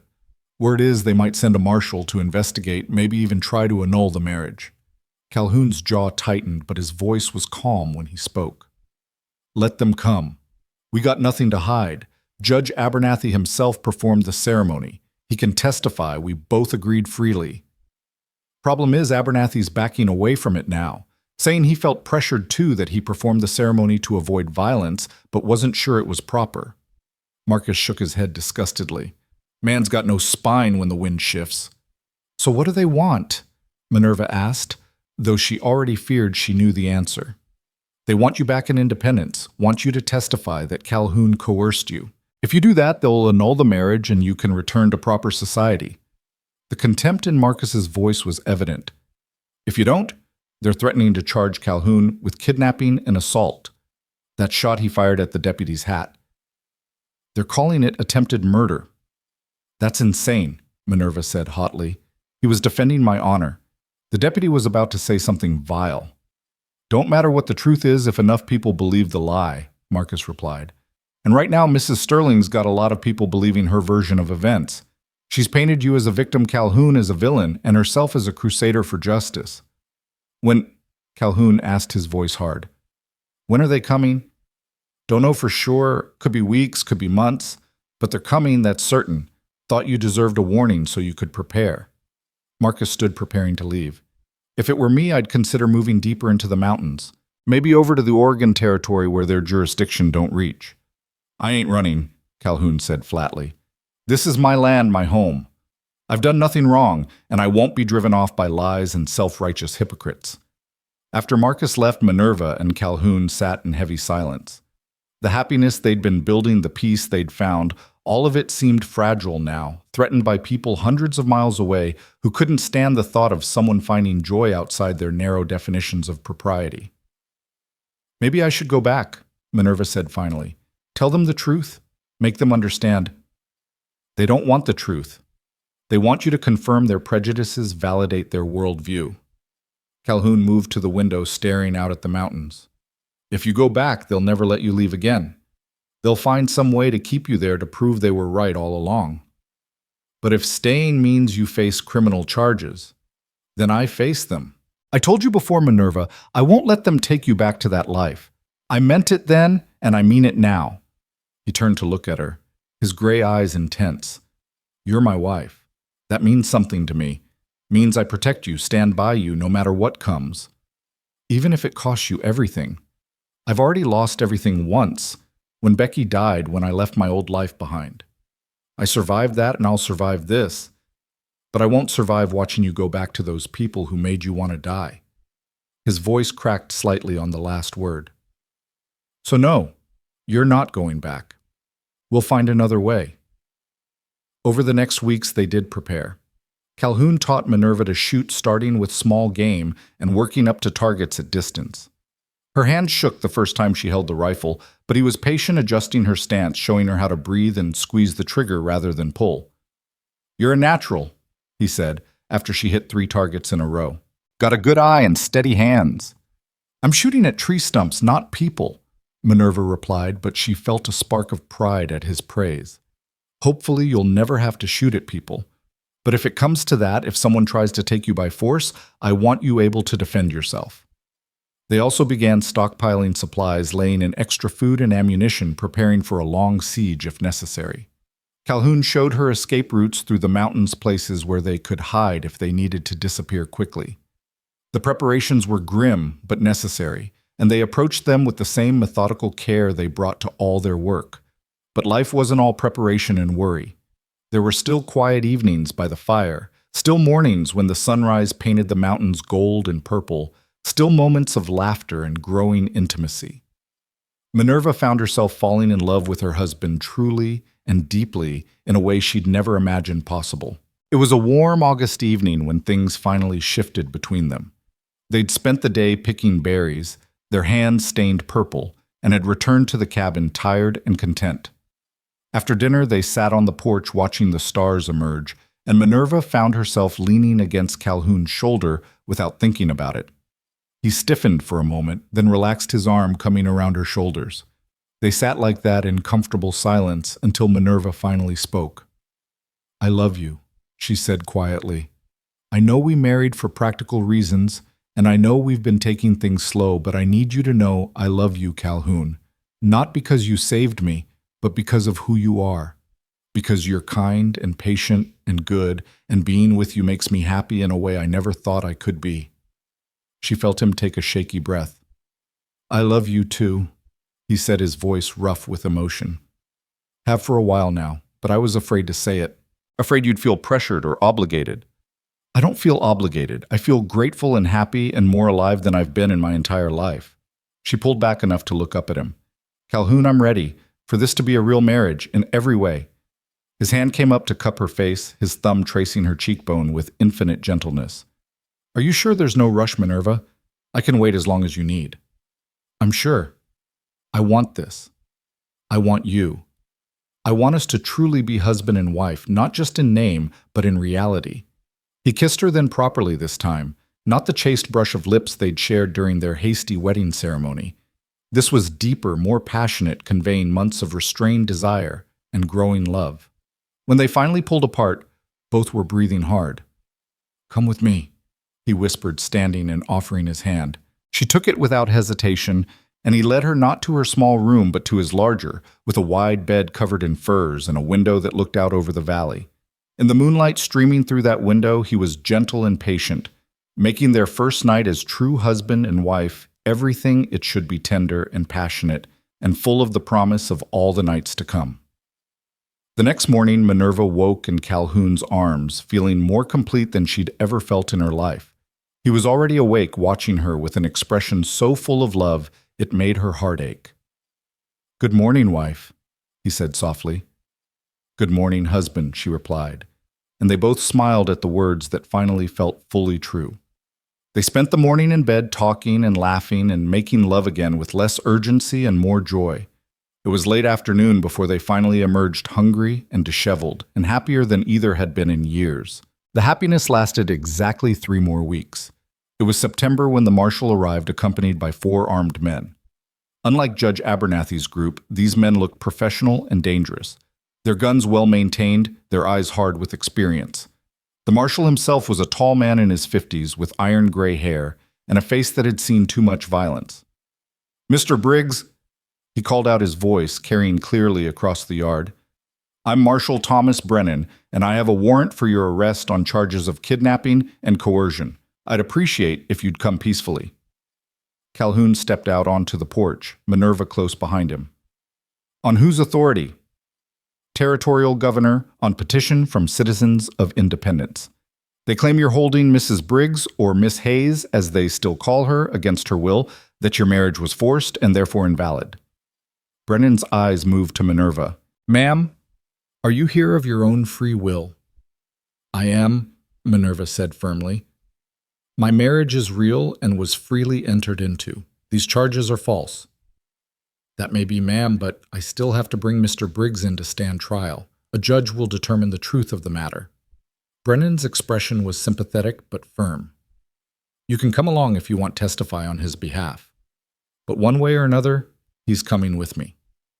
"Like hell I am," Calhoun said quietly.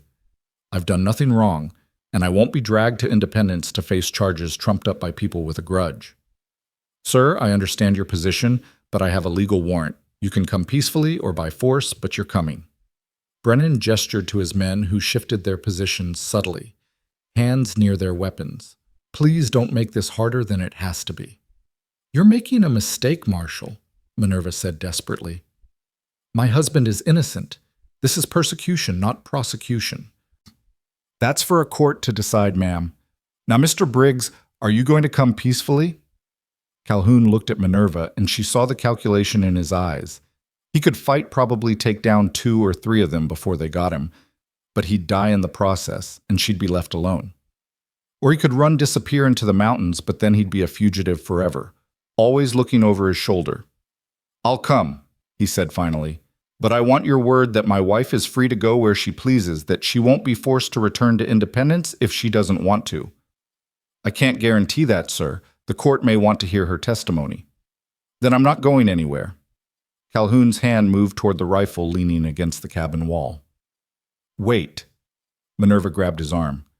Don't, please. If you fight them, you'll die, and then I'll have nothing. She turned to the marshal.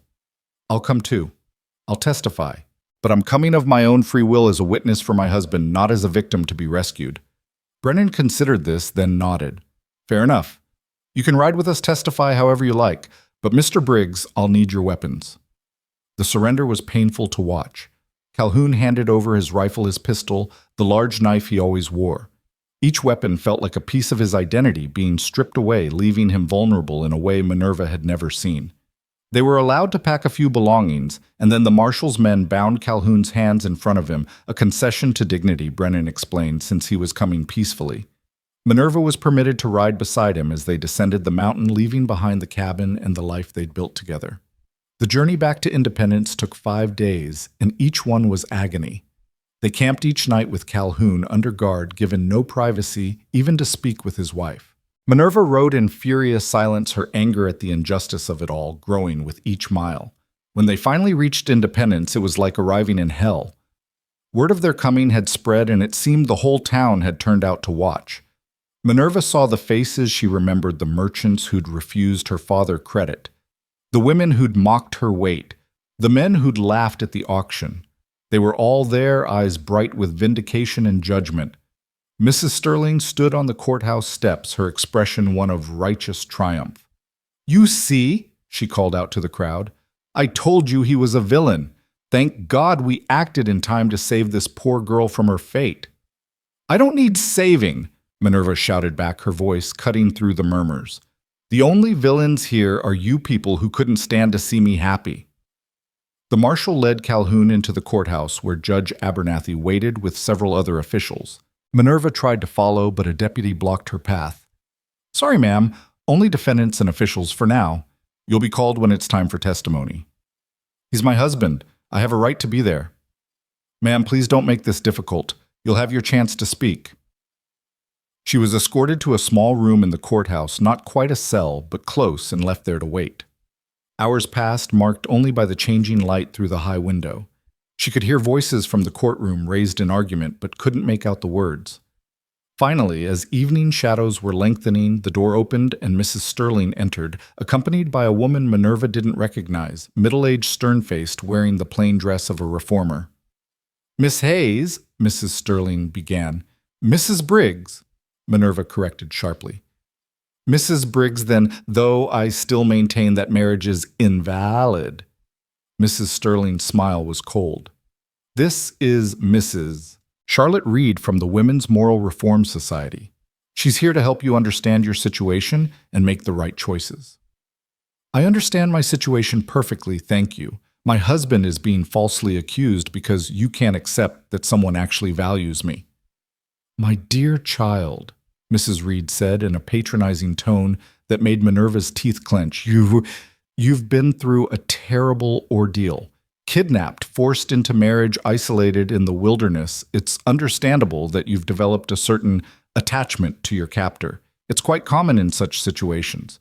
But now that you're safe, you can tell the truth without fear.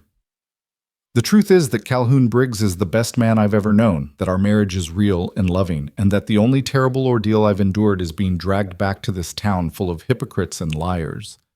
Mrs. Sterling's face flushed red. "How dare you speak to us that way? We're trying to help you, trying to give you back your life and reputation." "My reputation?" Minerva laughed bitterly. "What reputation? You people made sure I had none. You mocked me, starved me, put me on an auction block like livestock, and now you want to pretend you're my saviors. I'd rather die than accept your help."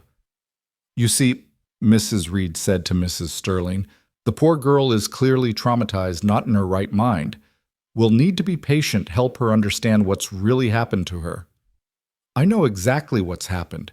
You people can't stand that I found happiness outside your narrow little world, so you're determined to destroy it. Well, I won't let you. I'll tell the truth in that courtroom, and everyone will know what you really are." The two women exchanged glances, and Minerva saw something calculating in their expressions that made her deeply uneasy. "Very well," Mrs. Sterling said finally. "If you insist on defending that man, that's your choice. But you should know, even if the court believes you, even if they find him innocent, the damage is done. Everyone knows about your situation now. Living unmarried with a man in the wilderness, then a hasty forced marriage. Your reputation is ruined, Miss Hayes, ruined beyond repair. I don't care about reputation in a town full of people whose opinions mean nothing to me." "Perhaps. But Mr. Briggs might care about facing criminal charges every time he comes to the settlements to trade. He might care about being watched, suspected, investigated. His life will never be the same even if he's acquitted. Is that what you want for him?" It was a threat barely veiled, and Minerva felt cold fear creeping up her spine. They were right. Even if Calhoun was found innocent, the suspicion would follow him forever. Every time he came to trade, people would whisper. Every interaction would be colored by doubt. "What do you want?" she asked wearily. "We want you to tell the truth, that the marriage was coerced, that Mr. Briggs took advantage of your vulnerable situation. In exchange, the charges will be reduced to a fine and probation. He'll be allowed to return to his mountain, and you'll be free to start a new life here, properly supervised and chaperoned." "You mean imprisoned in your version of propriety?" "We mean protected and guided toward a respectable life." Mrs. Reed's smile was meant to be kind, but came across as predatory. "You're still young, Miss Hayes. With proper diet and deportment, you could still find a suitable husband, live a normal life, but only if you accept our help now. And if I refuse, if I tell the truth."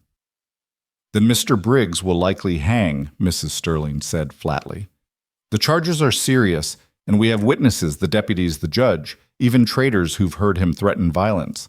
The court will believe us over a mountain man with a history of violence and a woman so desperate she'd claim to love her captor." Minerva felt the trap closing around her. They'd thought this through carefully, prepared their case with malicious precision. Tell the truth, and watch Calhoun hang or lie and save his life while destroying everything they'd built together. "I need time to think," she said, her voice hollow. "You have until morning," Mrs. Sterling replied. "The trial begins at 9 o'clock. Think carefully, Miss Hayes. A man's life hangs in the balance, and so does your future." After they left, Minerva sank onto the narrow cot in the corner, her mind racing. There had to be a way out of this, some strategy she wasn't seeing. But the more she thought about it, the more trapped she felt. If she told the truth that she loved Calhoun, that their marriage was real, that she'd never been happier, the jury might not believe her. Mrs. Sterling had spent months building a narrative of kidnapping and coercion, turning Minerva into a victim in the public imagination. Fighting that narrative would be nearly impossible, especially when the alternative was exactly what people wanted to believe. But if she lied, if she said the marriage was forced, and she'd been held against her will, Calhoun would be free, but their marriage would be annulled. He'd return to his mountain alone, and she'd be stuck in independence under the watchful eyes of Mrs. Sterling and her Moral Reform Society. They'd never see each other again. There was a third option, though, one she hadn't mentioned to Mrs. Sterling.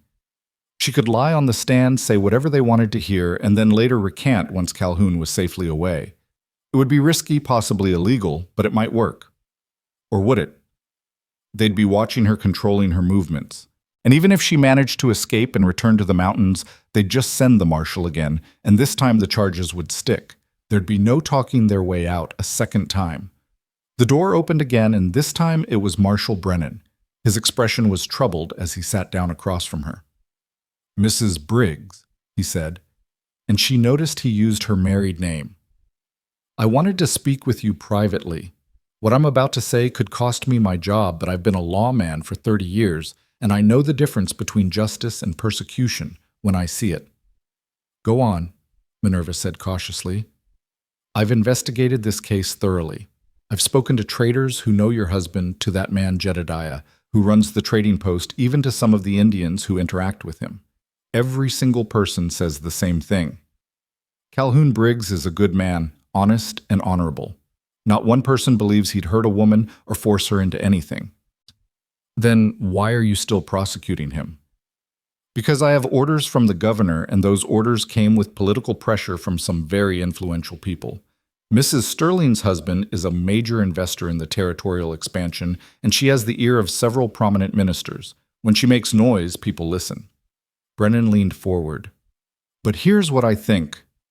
I think this whole thing is a vendetta dressed up as morality. And I think if you testify honestly tomorrow, if you tell your truth with conviction, there's a good chance the jury will believe you. Mrs. Sterling says they have witnesses that Calhoun will hang if I don't support their version. They have witnesses who will say what they've been paid or pressured to say. But you have something they don't: authenticity. When you talk about your husband, anyone with eyes can see you love him. That kind of truth is hard to fake and harder to dismiss. He stood. I can't promise you'll win, but I can promise that if you fight, you'll at least give him a chance. If you fold, he loses everything for sure. After the marshal left, Minerva lay awake all night wrestling with her decision. By dawn, she'd made up her mind. She would tell the truth no matter the cost. She would fight for her husband and their marriage with everything she had. And if they didn't believe her, if they condemned Calhoun anyway, at least she'd know she'd tried. She just hoped it would be enough. Morning came too soon, announced by the ringing of the courthouse bell. Minerva was brought a simple breakfast that she couldn't eat, her stomach churning with nerves and determination. A matron came to help her dress in clothes that had been provided, a modest gray dress that hung loose on her frame, meant to make her look vulnerable and victimized. Minerva wanted to refuse it, but she understood the battle ahead required picking which fights to wage. The courtroom was packed when they let her in. Every seat was filled and people lined the walls, all eager to witness the spectacle. She saw Calhoun immediately seated at a table with his hands still bound, his face carefully neutral. But when their eyes met, she saw the fear there, not for himself, but for her. He was afraid she'd been broken, convinced to lie. She gave him the smallest nod, trying to convey everything she couldn't say aloud. His shoulders relaxed fractionally, and she saw understanding dawn in his eyes. Whatever happened, they'd face it together with the truth as their only weapon. Judge Abernathy presided, looking uncomfortable in his role. He avoided meeting Calhoun's eyes as he called the court to order and announced the charges: kidnapping, coercion, unlawful restraint, and assault with a deadly weapon. Each charge carried severe penalties, potentially even death by hanging. The prosecution presented their case first. Mrs. Sterling was their star witness, describing how she'd tried to help poor Miss Hayes find a suitable situation only to have that savage mountain man sweep in and carry her away.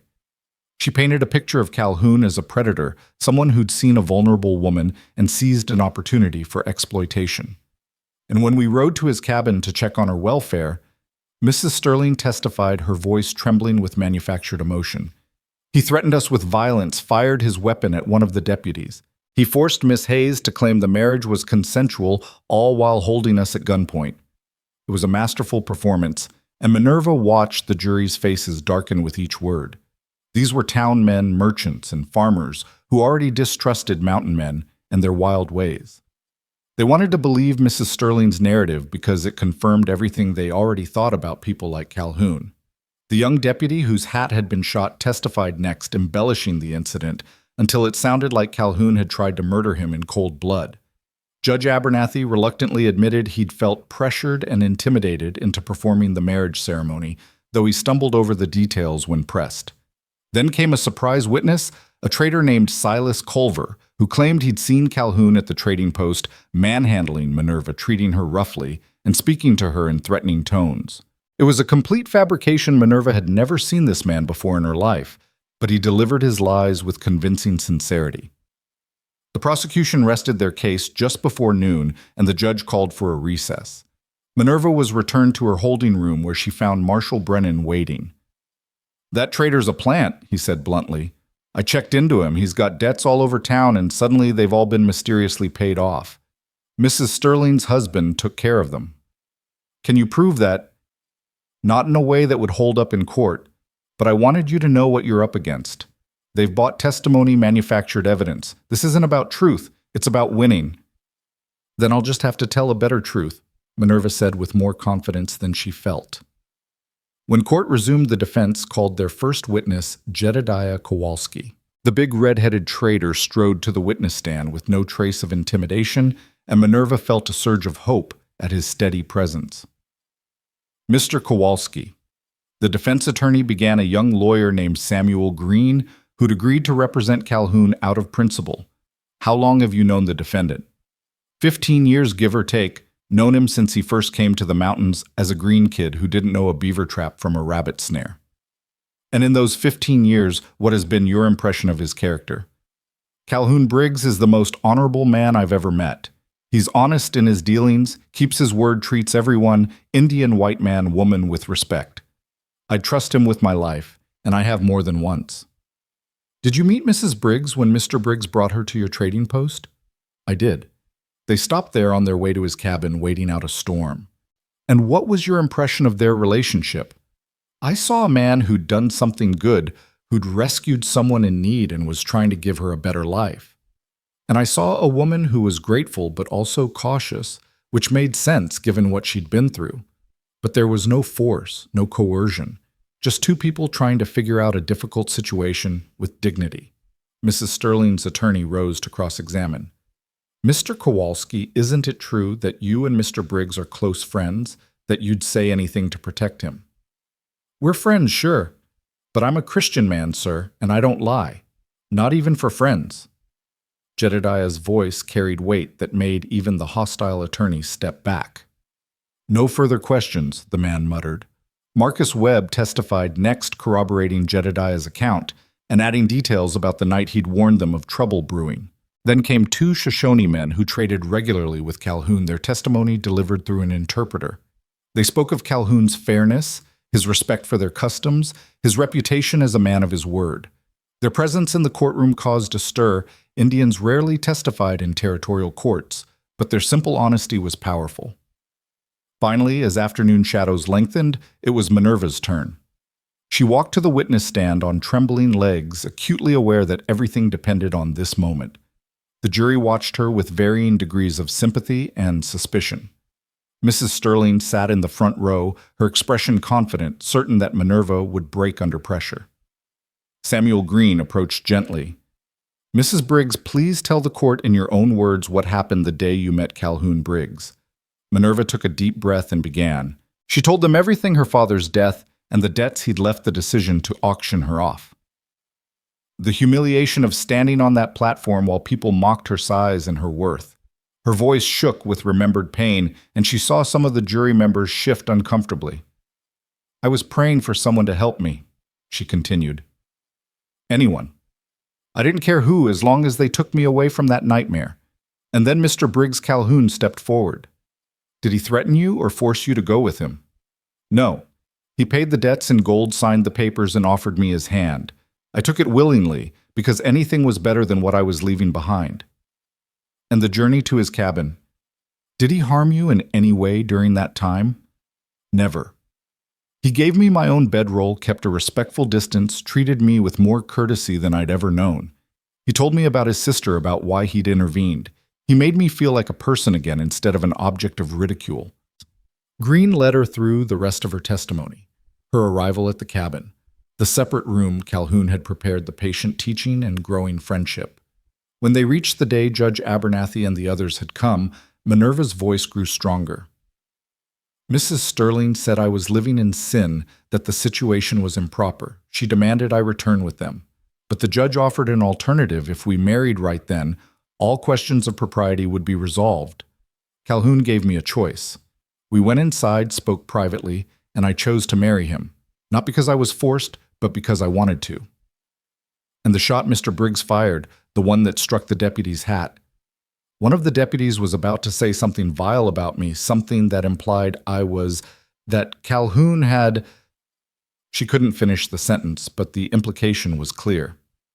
Calhoun was defending my honor. He fired a warning shot, nothing more. If he'd wanted to hurt that man, he wouldn't have missed. Mrs. Briggs, I have to ask you directly. Were you kidnapped by Calhoun Briggs? No. Were you forced to marry him against your will? No. Have you ever been harmed or threatened by him? Never. He's been nothing but kind and gentle and good to me. Then why do you think these charges have been brought? Minerva turned to look directly at Mrs. Sterling. Because some people can't accept that I found happiness outside their narrow definition of what's proper. Because they'd rather see me miserable and under their control than free and joyful in the mountains. Because they believe their judgments about my worth are more important than my own choices about my life. The courtroom erupted in murmurs. Judge Abernathy banged his gavel for order, but Minerva wasn't finished. I was worthless in this town. An embarrassment. Too fat, too poor, too unmarriageable.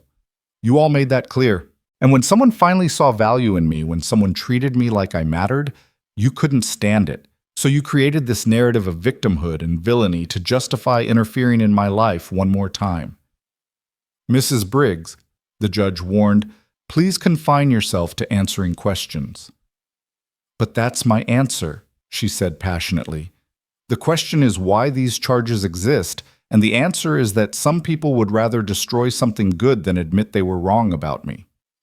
Mrs. Sterling's attorney approached for cross-examination, his expression stern. Mrs. Briggs, isn't it true that you suffered from melancholia before meeting Mr. Briggs, that you were in a vulnerable mental state? I was desperately unhappy, yes. Because I was starving and alone and mocked every day of my life. And in that vulnerable state, couldn't Mr. Briggs have taken advantage of you? Manipulated your gratitude into something else? He could have, but he didn't. He gave me space-time choices. Everything was at my pace according to my wishes. Yet you expect this court to believe that a rough mountain man suddenly developed a chivalrous concern for a woman he'd never met, that there was no ulterior motive. I expect this court to believe the truth that my husband is a good man who saw someone suffering and helped them. If that's so impossible for you to believe, perhaps you should examine your own character rather than questioning his. The attorney's face reddened. Your Honor, the witness is being hostile. The witness is telling the truth, Marshal Brennan said from his seat near the back. He stood, his authority commanding attention. Your Honor, with the court's permission, I'd like to add something to the record. Judge Abernathy looked uncomfortable, but nodded. Brennan approached the bench. I've conducted a thorough investigation into these charges. I've interviewed witnesses, checked records, followed every lead, and I've found no credible evidence of kidnapping or coercion. What I have found is a coordinated campaign by certain individuals. He glanced meaningfully at Mrs. Sterling to manufacture a case out of personal grievance and moral outrage. Marshal, Mrs. Sterling's attorney objected, you're out of line. Am I? Because I also discovered that your key witness, Silas Culver, had all his debts mysteriously paid off the week before he agreed to testify, and that Judge Abernathy was threatened with exposure of certain financial irregularities if he didn't support this prosecution, and that several jury members were visited by Mrs. Sterling's associates with thinly veiled suggestions about their testimony. The courtroom exploded. Judge Abernathy banged his gavel repeatedly, but the chaos continued. Mrs. Sterling had gone pale, her husband pulling at her arm and whispering urgently. The jury members were looking at each other with expressions ranging from confusion to anger. Order! Abernathy shouted. I will have order in this court. When the noise finally subsided, Brennan continued in a calm, measured voice. I took an oath to uphold justice, not to participate in persecution. Based on my investigation, I'm recommending all charges against Calhoun Briggs be dismissed. This case is a sham, and everyone in this room knows it. Marshal Brennan, the judge said weakly, this is highly irregular. So is fabricating evidence and buying testimony, Your Honor. Yet here we are. Brennan turned to the jury. You gentlemen have a choice. You can continue this farce, convict an innocent man to satisfy someone's personal vendetta and live with that stain on your conscience. Or you can do the right thing and end this now. The jury foreman, a grizzled farmer named Henderson, stood up. Your Honor, I'd like to request an immediate deliberation. I think we've heard enough. The jury was out for less than 10 minutes. When they returned, every face told the story before Henderson even spoke. We find the defendant Calhoun Briggs not guilty on all charges. The courtroom erupted again, but this time the chaos was mixed. Some people cheered, others shouted in protest. Minerva felt tears streaming down her face as she watched Calhoun's bonds being cut away. He stood rubbing his wrists, and his eyes found hers across the crowded room. Judge Abernathy banged his gavel one final time. "Mr. Briggs, you're free to go. This court apologizes for the inconvenience and thanks you for your cooperation." The words were clearly forced, but they were official nonetheless. Mrs. Sterling was on her feet, her face twisted with fury. "This is an outrage. That man is a criminal, and that woman, yeah." Calhoun said, his voice cutting through her tirade like a blade, "is my wife. And if I ever hear you speak ill of her again, you'll learn just how savage I can actually be." He crossed the courtroom in long strides, and Minerva met him halfway. His arms came around her strong and safe, and she buried her face in his chest and finally let herself cry tears of relief and joy and overwhelming gratitude that they'd survived this ordeal together. "It's over," he murmured into her hair. "It's finally over, and we can go home." But before they could leave, Marshal Brennan approached with a young woman Minerva didn't recognize. She was perhaps 17, thin and pale, with bruises visible on her wrists and fear in her eyes. "Mrs. Briggs," Brennan said gently. "This is Sarah Miller. Her father died last month, left debts. The town council was planning to auction her off next week, same as they did to you. But after what we heard today, I don't think that's going to happen. I wondered if you might talk to her, help her understand she has options." Minerva looked at the frightened girl and saw herself from months ago. She took Sarah's hands in hers, mindful of the bruises. "You have choices," she said firmly. "Don't let them tell you otherwise. There are good people in this world, people who'll help without expecting anything in return, and you're worth more than your father's debts or this town's opinion of you. Do you understand?" Sarah nodded, tears spilling down her cheeks. "I heard what you said in there, about being worthless and finding someone who saw you differently. I felt so alone, like nobody cares." "I care," Minerva interrupted. "And so does Marshal Brennan, or he wouldn't have brought you to me. We'll figure something out for you, I promise. No auctions, no humiliation. You deserve better." Over the next hour, they arranged for Sarah to be placed with Jedediah's sister in Kansas City, who ran a boarding house and was always looking for help. It wasn't perfect, but it was honest work with fair pay and no debts hanging over her head. Sarah cried again when Minerva and Calhoun paid off her father's obligations, a fraction of what Calhoun had paid for Minerva, but enough to free the girl from obligation. "Thank you," Sarah whispered as she prepared to leave with the marshal. "Thank you for showing me there's hope." "There's always hope," Minerva replied. "Sometimes you just have to survive long enough to find it." As evening fell, Minerva and Calhoun prepared to leave Independence for the last time. Jedediah had brought their horses and supplies, and a small crowd gathered to see them off. But this crowd was different from the one that had watched Minerva's auction. Many of these people wore expressions of shame and regret. "Mrs. Briggs!" a voice called out. Minerva turned to see the baker who'd once refused to hire her. "I wanted to apologize for how we treated you. You deserved better from us." Others echoed his sentiment, a chorus of belated apologies from people who'd suddenly realized their cruelty had consequences. Minerva accepted their words with cool politeness, but no warmth. Some wounds ran too deep for simple apologies to heal. Mrs. Sterling stood apart from the crowd, her face set in lines of bitter defeat. As Minerva and Calhoun prepared to mount their horses, the older woman called out one last time, "You'll regret this. Living like savages in the wilderness, cut off from civilization and godly society. You'll see I was right." Calhoun started to respond, but Minerva put a hand on his arm. This was her moment, her words to speak. "Mrs. Sterling," she said clearly, her voice carrying to every ear, "I spent 23 years in your civilized society, and it nearly destroyed me. I've spent 4 months in the wilderness with my husband, and I've never been happier or more at peace. If that makes me a savage, then I embrace it gladly. Because savages at least are honest about who they are. You hide your cruelty behind pretty words and religion, but it's still cruelty. And I choose honesty over hypocrisy any day." She turned away from the stunned woman and let Calhoun help her onto her horse. As they rode out of Independence, Minerva felt a weight lifting from her shoulders, the weight of judgment, of shame, of caring what these people thought. She was free of them now, truly free, and she was going home. The journey back to the mountains took a week. They rode slowly, stopping often to rest or simply enjoy the landscape. The urgency of their first trip was gone, replaced by the comfortable pace of people who knew they had all the time in the world.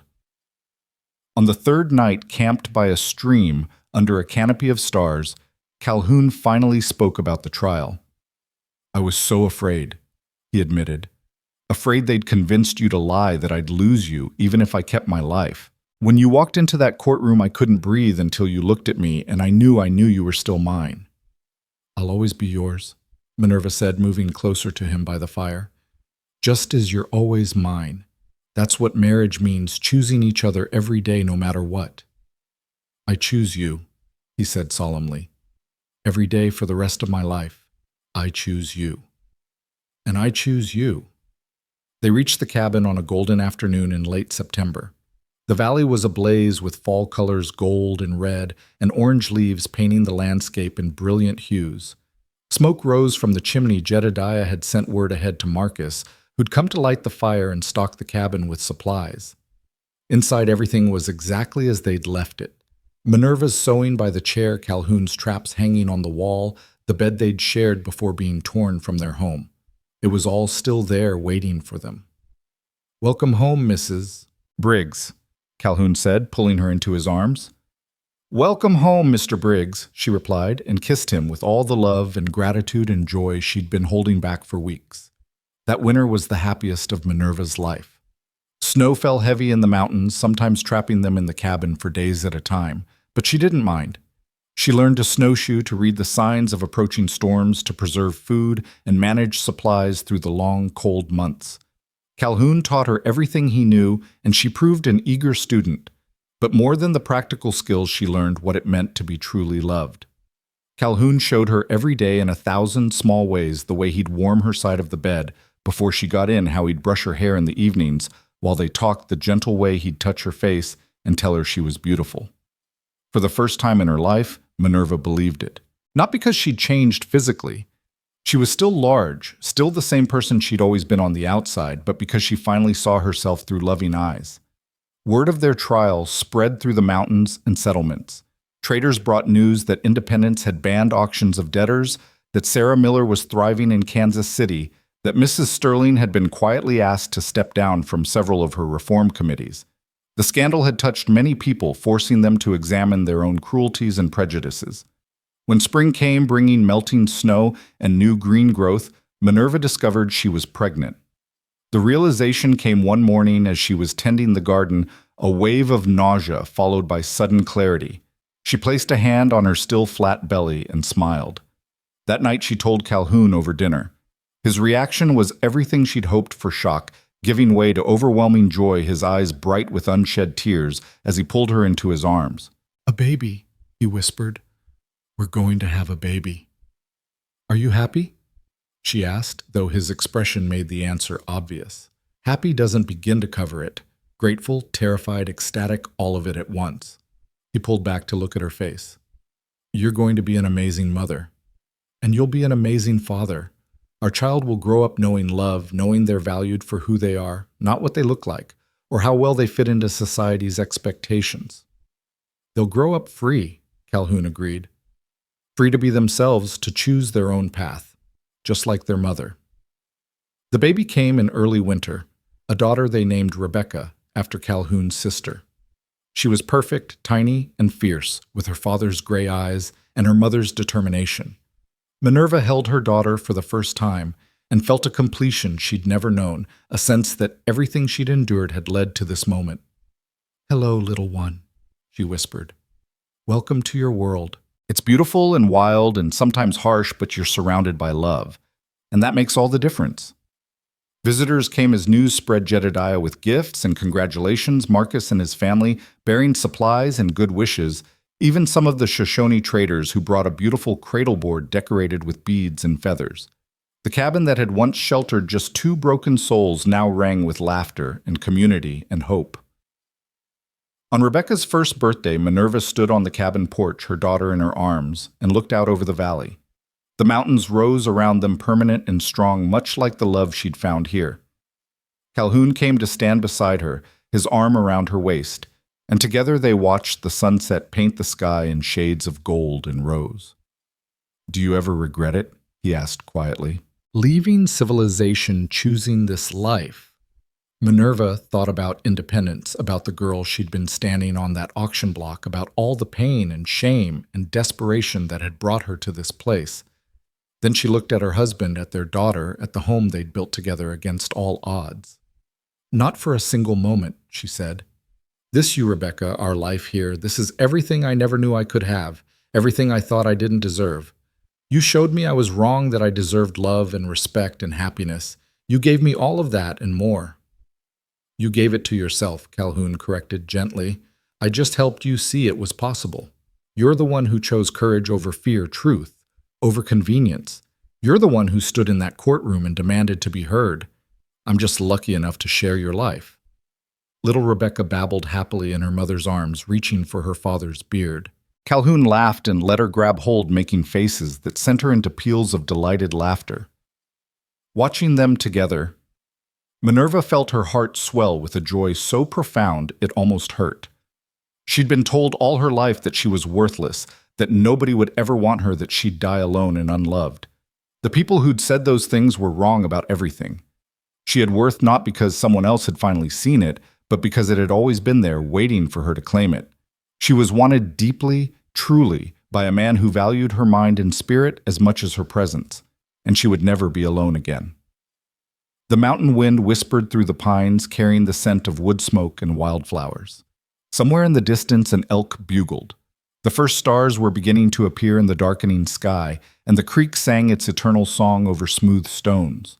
Minerva Hayes Briggs stood in the doorway of her home, surrounded by everything that mattered, and knew with absolute certainty that she was exactly where she belonged.